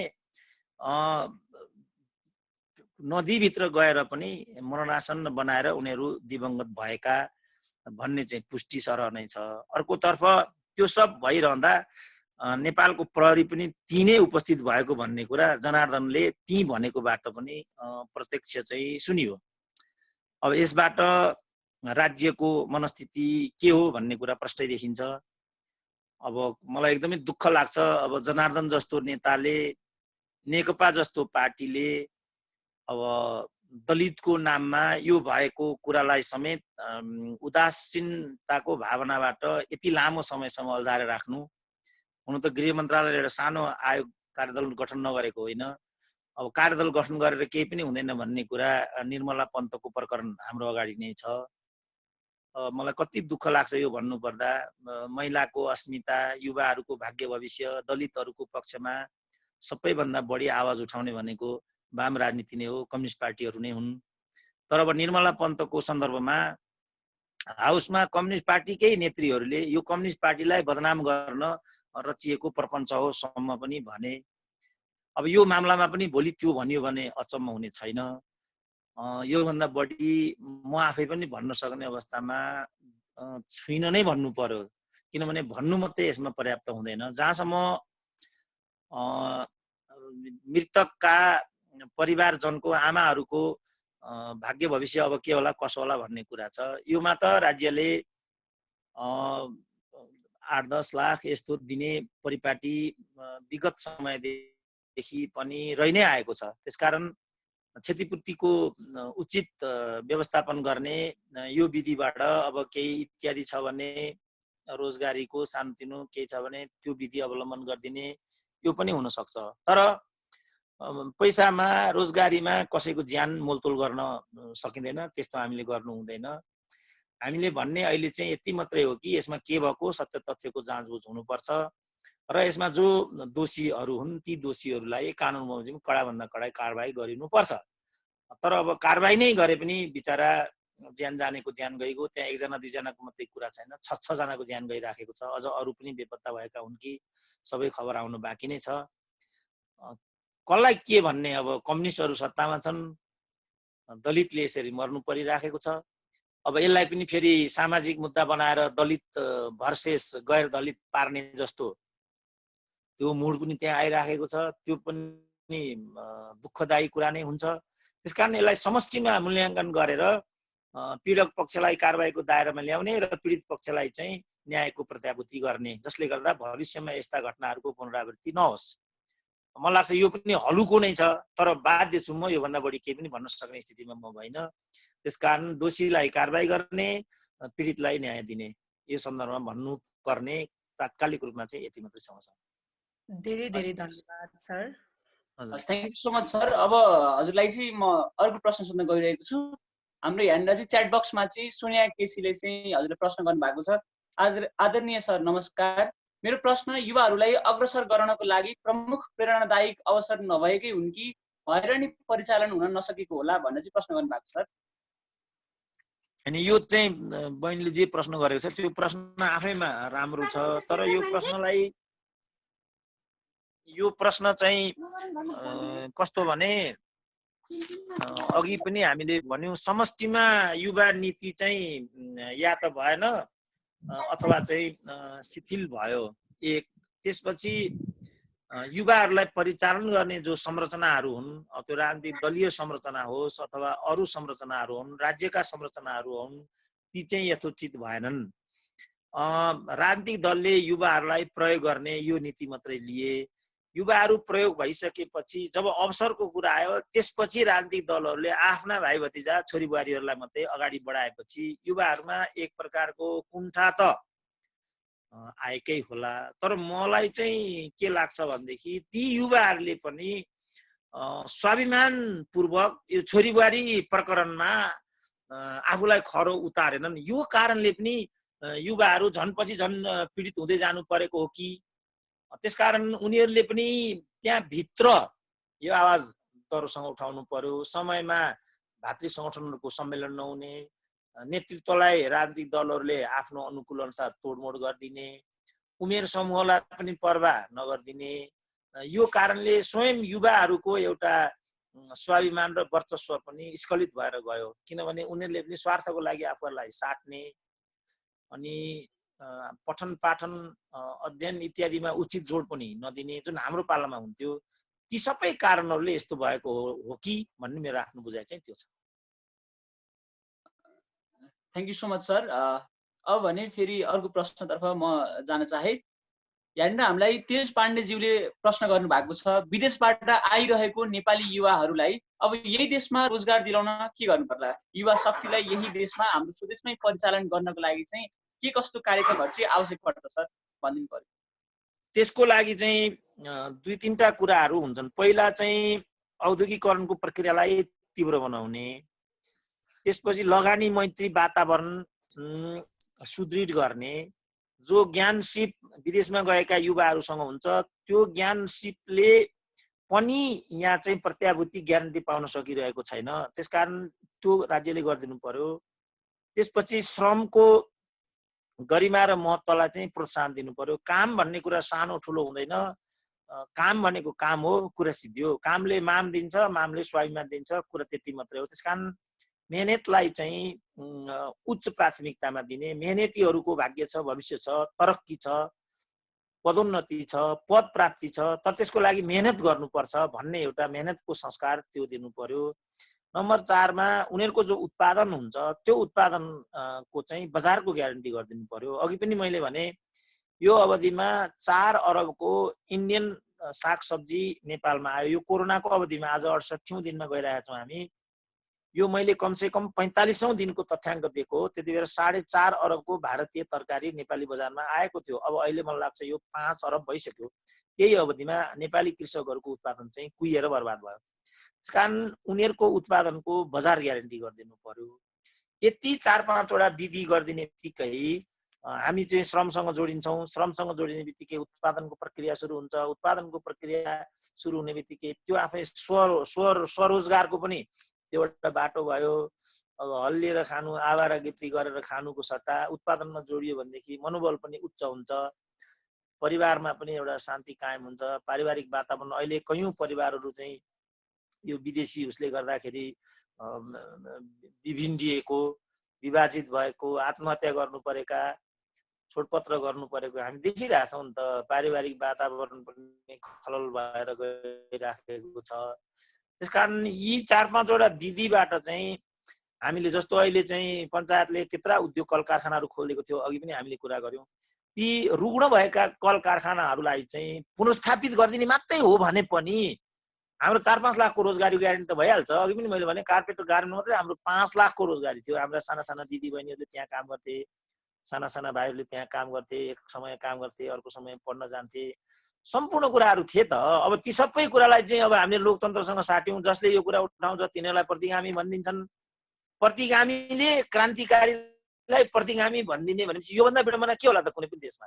त्यसकारण यो विडम्बनालाई चिर्दै पार्टीभित्र कामले राम्रा नेताहरू, स्वच्छ नेताहरू, युवा नेताहरू अगाडि आएर यो धरातलीय यथार्थलाई चाहिँ आत्मसात गरेर युवाहरूको लागि उचित वातावरण निर्माण गर्नेतर्फ लाग्दा विदेशबाट जो नेपाली युवाहरू फर्केर आउँछन् उनीहरूको व्यवस्थापन पनि हुनसक्छ र हामीले दिशा र गति पनि लिन सक्छौँ। उत्पादन पनि बढ्छ, उत्पादन बढ्यो भने राजस्व बढ्छ, राजस्व बढ्यो भने मुलुक समृद्धिमा जान्छ, मुलुक समृद्धिमा गयो भने मागेर रोएर खानु पर्दैन। अब अहिले एमसिसी भनेर काउको फुटाउला जस्तो गर्छन्। अब एमसेलले मात्रै दिनुपर्ने 72 अरब दियो भने जाबु 56 अरब किन चाहियो त हामीलाई? कहाँ गएर यिनीहरू फसिराखेका छन्? युवाहरू के हेरेर बसिराखेका छन्? मैले भने अब म एउटाले भनेर हुँदो रहेन छ, पार लाग्दैन, तपाईँहरू पनि आउनु पर्यो, एक गठ भएर आवाज दिनु पर्यो। मैले त्यो विधिबाट युवाहरूलाई हामी व्यवस्थापन गर्न सक्छौँ, अर्को उपाय छैन। Thank you so much sir. अनि यहाँनिर चाहिँ फेसबुकको पेजमा पनि र यहाँनिर च्याट बक्समा पनि चाहिँ एमसिसी सम्बन्धीको क्वेसन पनि सोध्नु है दादा भन्दा चाहिँ मलाई यहाँनिर मेसेजहरू आइरहेको छ सर। हामीले त्यो कम्प्याक्ट त धेरै नै भास्ट छ सर। हामीले चाहिँ अब यो आम यो युवाहरूले चाहिँ त्यसमा चाहिँ राम्रोसँग अध्ययन गर्न सक्दैनौँ हामीले, प्लस हामीसँग एक्सपिरियन्स पनि हुँदैन सर। त्यस कारणले गर्दाखेरि चाहिँ अहिलेको चाहिँ यहाँनिर चाहिँ समाजमा चाहिँ एउटा चाहिँ पक्षमा वकालत गरिरहेछन् भने अर्को चाहिँ यो एमसिसीको अगेन्स्टमा चाहिँ यसको यो राष्ट्रघाती छ भन्ने चाहिँ वकालत गर्नु भएको छ। हजुरले चाहिँ यो एमसिसी मिलियन च्यालेन्ज कर्पोरेसनलाई चाहिँ कसरी हेर्नु भएको छ सर? हजुरको धारणा पनि सुन्न पाए हुन्छ यसमा। अब यो चाहिँ जुन एमसिसी चाहिँ जुन यिनीहरूले यो शेरबहादुरकै पालामा यो आएको विषय रहेछ, यो धेरै अगाडि बढिसकेको। अब यसमा चाहिँ कयौं नेपालीहरूलाई यो थाहा पनि थिएन कि 10 लाख घरबाट लिएर याके नीति अफिस राखेको रहेछ। बजेट यो अर्थ मन्त्रालयमा यसको अलग शाखा नै रहेछ। चाहन्छन् 1 अरब जति यसको सन्दर्भमा खर्च पनि भइसकेको रहेछ र त्यसको शर्त के रहेछ भने एमसिसी एक्टिभाइज नहुँदासम्मको सम्पूर्ण खर्च चाहिँ नेपाल सरकारले नै गर्नुपर्छ भन्ने चाहिँ शर्त त्यसैमा राखी छोडेको रहेछ। यस्तो खालको आत्मघाती प्रोजेक्ट रहेछ यो। अब यसमा आपत्तिजनक कुराहरू मूर्खहरूले मात्रै एमसिसी को विरोध गर्छन् भनेर रामशरण महतको पनि मैले प्रतिक्रिया देखिरहेको थिएँ, अरू मान्छेको पनि मैले प्रतिक्रिया देखिरहेको थिएँ। सुनकै अन्डा दिने हो यो भन्या जस्तो उनीहरूको व्याख्या थियो। कतिपयले के पनि भनेको मैले सुनेको थिएँ भने यदि यो एमसिसीमा खराब हो भने के चाहिँ खराब हो जान्नेले तोकेर भन्दै हुन्थ्यो नि भन्ने पनि मैले सामाजिक सञ्जालमा म देख्थेँ। अब ती सबै जवाफ दिन साध्य नहुने, समय नहुने, फेरि यो सुतेकोलाई बिउजाउन सकिन्छ, सुते झैँ गरेकोलाई कसरी बिउजाउन सकिन्छ र भन्या जस्तो यसरी सुतेको बहाना गर्नेहरूलाई बिउजाउन पनि धेरै गाह्रो छ। त्यसकारण यो एमसिसी को सन्दर्भमा चाहिँ मैले चाहिँ एक शब्द मात्रै भनेर पटाक्षेप गरिआएको छु। किन तपाईँ एमसिसी को बारेमा धेरै बोल्नुहुन्न भन्ने पनि मलाई प्रश्नहरू आउँछन् बारम्बार। मैले अघि निवेदन गरेको सन्दर्भ यो सुतेकोलाई बिउजाउन सकिए पनि सुते झैँ गरेकोलाई बिउजाउन सकिँदैन भन्ने सिद्धान्तको आधारमा उनीहरूसँग मैले मुख नलागेको हुँ। र संक्षिप्तमा यति मात्रै मैले भनिआएको के हो भने एमसिसी को बारेमा मैले भन्नुपर्ने कुरा यति मात्रै छ कि यो नेपाली प्राथमिकतामा पर्दैन, यो अमेरिकी प्राथमिकतामा हो र चीनलाई घेर्न नेपालमा ल्याइएको परियोजना हो। यति मात्रै म भन्न चाहन्छु भनेर मैले यहाँसम्म मात्रै भनिआएको हुँ। जहाँसम्म यसको प्रो एन्ड कन्स के हो कसो हो भन्ने सन्दर्भ छ, म एक दुईवटा कुरा चाहिँ साथीहरूलाई भन्छु। जस्तो धारा 3 को उपधारा 3(8) क मा चाहिँ परियोजनाको लेखा परीक्षण अमेरिकाको कम्पनीले मात्रै गर्न सक्ने छ यो भनिएको छ। अनि धारा 5 को क र ख मा अमेरिकी सरकारले चाहेमा जुनसुकै बेला पनि यो सम्झौता रद्द गर्न सक्ने छ त्यो भनिएको छ। धारा 7 को उपधारा 7 क मा प्रस्तुत सम्झौता लागू भएपछि प्रस्तुत सम्झौतामा उल्लेखित र नेपालको राष्ट्रिय कानुन बाध्यमा प्रस्तुत सम्झौता लागू हुनेछ यस्तो भनिएको छ। अनुसूची 1 ग को 2 मा यस परियोजनामा नेपाल सरकारले राज्यका कुनै पनि निकायलाई खटाउनु पर्दा एमसिसी को स्वीकृति लिनुपर्ने छ त्यो भनेको छ। अनुसूची 4 क मा नेपाल सरकारले एमसीसीलाई चित्त बुझ्ने योजना तयार पारी पठाउनु पर्ने छ र यस्तो योजना इन्डियाको सरकारले समर्थन गरेको हुनुपर्ने छ। ल मलाई भन्नुहोस् यति मध्ये कुन चाहिँ नेपाल र नेपालीको पक्षमा छ? ल मलाई भन्नु। ओके भने सर एमसीसी निकै नै विवादित छ सर, तर पनि यहाँनिर हाम्रो सरकारले चाहिँ यसलाई पारित गर्नुपर्छ भन्ने चाहिँ मन्त्री परिषदको बैठक चाहिँ बारम्बार बसिरहेको छ सर। अब त्यो जेसुकै गरून्, किनभने अब मैले भने यो देशमा र यो देशको लागि कसैले केही पनि गर्न सक्दैन। त्यसकारण यो देशमा अहिले गर्ने भनेको व्यक्तिगत रूपमा यो देशका जनता र यो देशको विरुद्धमा केही नगर्ने बाहेक कसैले केही पनि गर्न सक्दैन। अब मलाई नै अनेक किसिमको प्रश्न उठाएर फलानो दलाल, भारतको दलाल, दरबारको दलाल भन्छन् लाल बुचक्कडहरू। अब यस्तासँग मुख लागेर पनि साध्य हुँदैन। कतिसँग मुख लाग्ने, सिर्जना गर्नुपर्ने छ, लेखन गर्नुपर्ने छ। यस्तासँग मुखमुखी लागेर टेन्सन कति दिनसम्म दिमागमा बोकेर हिँड्ने। त्यसकारण यो देश र यो देशका जनताको विरुद्धमा केही नगरौँ व्यक्तिगत रूपमा। बाँकी अब नेपाली जनताले मत हाल्छन्, पटक पटक जसले ठुलो राष्ट्रघात गर्छ त्यसैलाई बढी मत हाल्छन्। अब नेता हुँदैमा स्वास्नी हुँदैमा छोरो यो नगर न भन्यो त्यसैलाई गएर भोट हाल्छन्। के गर्ने बाबु ल भन्नु त? के गर्न सक्छ त एउटा व्यक्तिले? अब जति गर्न सक्ने हो त्यति गर्ने हो, त्यति गरिन्छ। अरू कुरामा अब टाउको दुखाउनु अर्थ पनि हुँदैन। अब लिम्पियाधुराको भनौँ न, 15 दिन अगाडिसम्म प्रधानमन्त्री भन्दै थिए लिम्पियाधुरा नेपालको नक्सामा कहिले पनि पर्दैन। किन यिनीहरूले यसो भनेको रहेछ भनेको त अनुसूची नम्बर 3 मा जो नेपालको निशाना छाप हो त्यसमा त उनीहरूले अलरेडी लिम्पियाधुरा त गुमाइसकेको रहेछ। अब त्यत्रो तामझाम गरेर संविधान घोषणा गरे, अब अहिले संविधान संशोधन गर्छौँ भन्छन्। अब अपराध होइन यो राष्ट्रको विरुद्धमा? उनीहरू नै ठुलो कुरा गर्छन् भने के उपाय छ ल मलाई भनिदिनु त? केही उपाय छैन नि त। समस्याको जड चाहिँ यहाँ। हजुर धेरै धेरै धन्यवाद बाबु। अब हजुरले जसरी अहिले चाहिँ यो भ्रष्टाचार यो व्यतिथि विषयमा चाहिँ हजुरले आवाज उठाउनु भइरहेको छ, तर हजुर एउटा सच्चा राष्ट्रभक्ति हुनुहुन्छ, त्यही पनि तपाईँलाई चाहिँ यो चान्सलरको पद पाएन, राजदूत हुन पाएन भन्न चाहिँ यस्ता विविध नामाकरण गरेर चाहिँ हजुरले ट्याग दिएको छ सर। यसप्रति चाहिँ हाम्रो विशेष यसमा चाहिँ हामी खेद प्रकट गर्न चाहन्छौँ सर।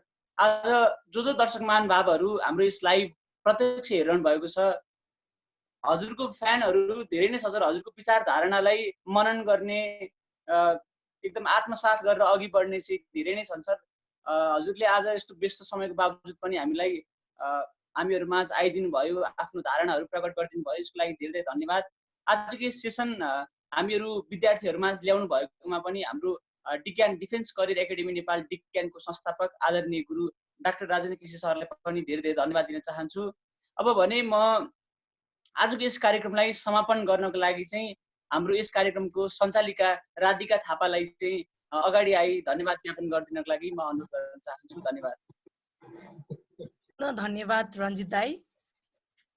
यतिन्जेलसम्म हामीलाई सुनेर साथ दिनु भएकोमा यहाँ उपस्थित सम्पूर्ण मान्यभावहरूलाई मनदेखि नै धन्यवाद टक्राउँदै आफ्नो अमूल्य समय दिनु भएकोमा हाम्रा प्रोफेसर डाक्टर सुरेन्द्र केसीज्यूलाई भर्चुअल टोकन अफ लभ प्रदान गरिदिनु हुन हाम्रा डिक्यानका संस्थापक डाक्टर राजेन्द्र केसी सरलाई म विनम्र अनुरोध।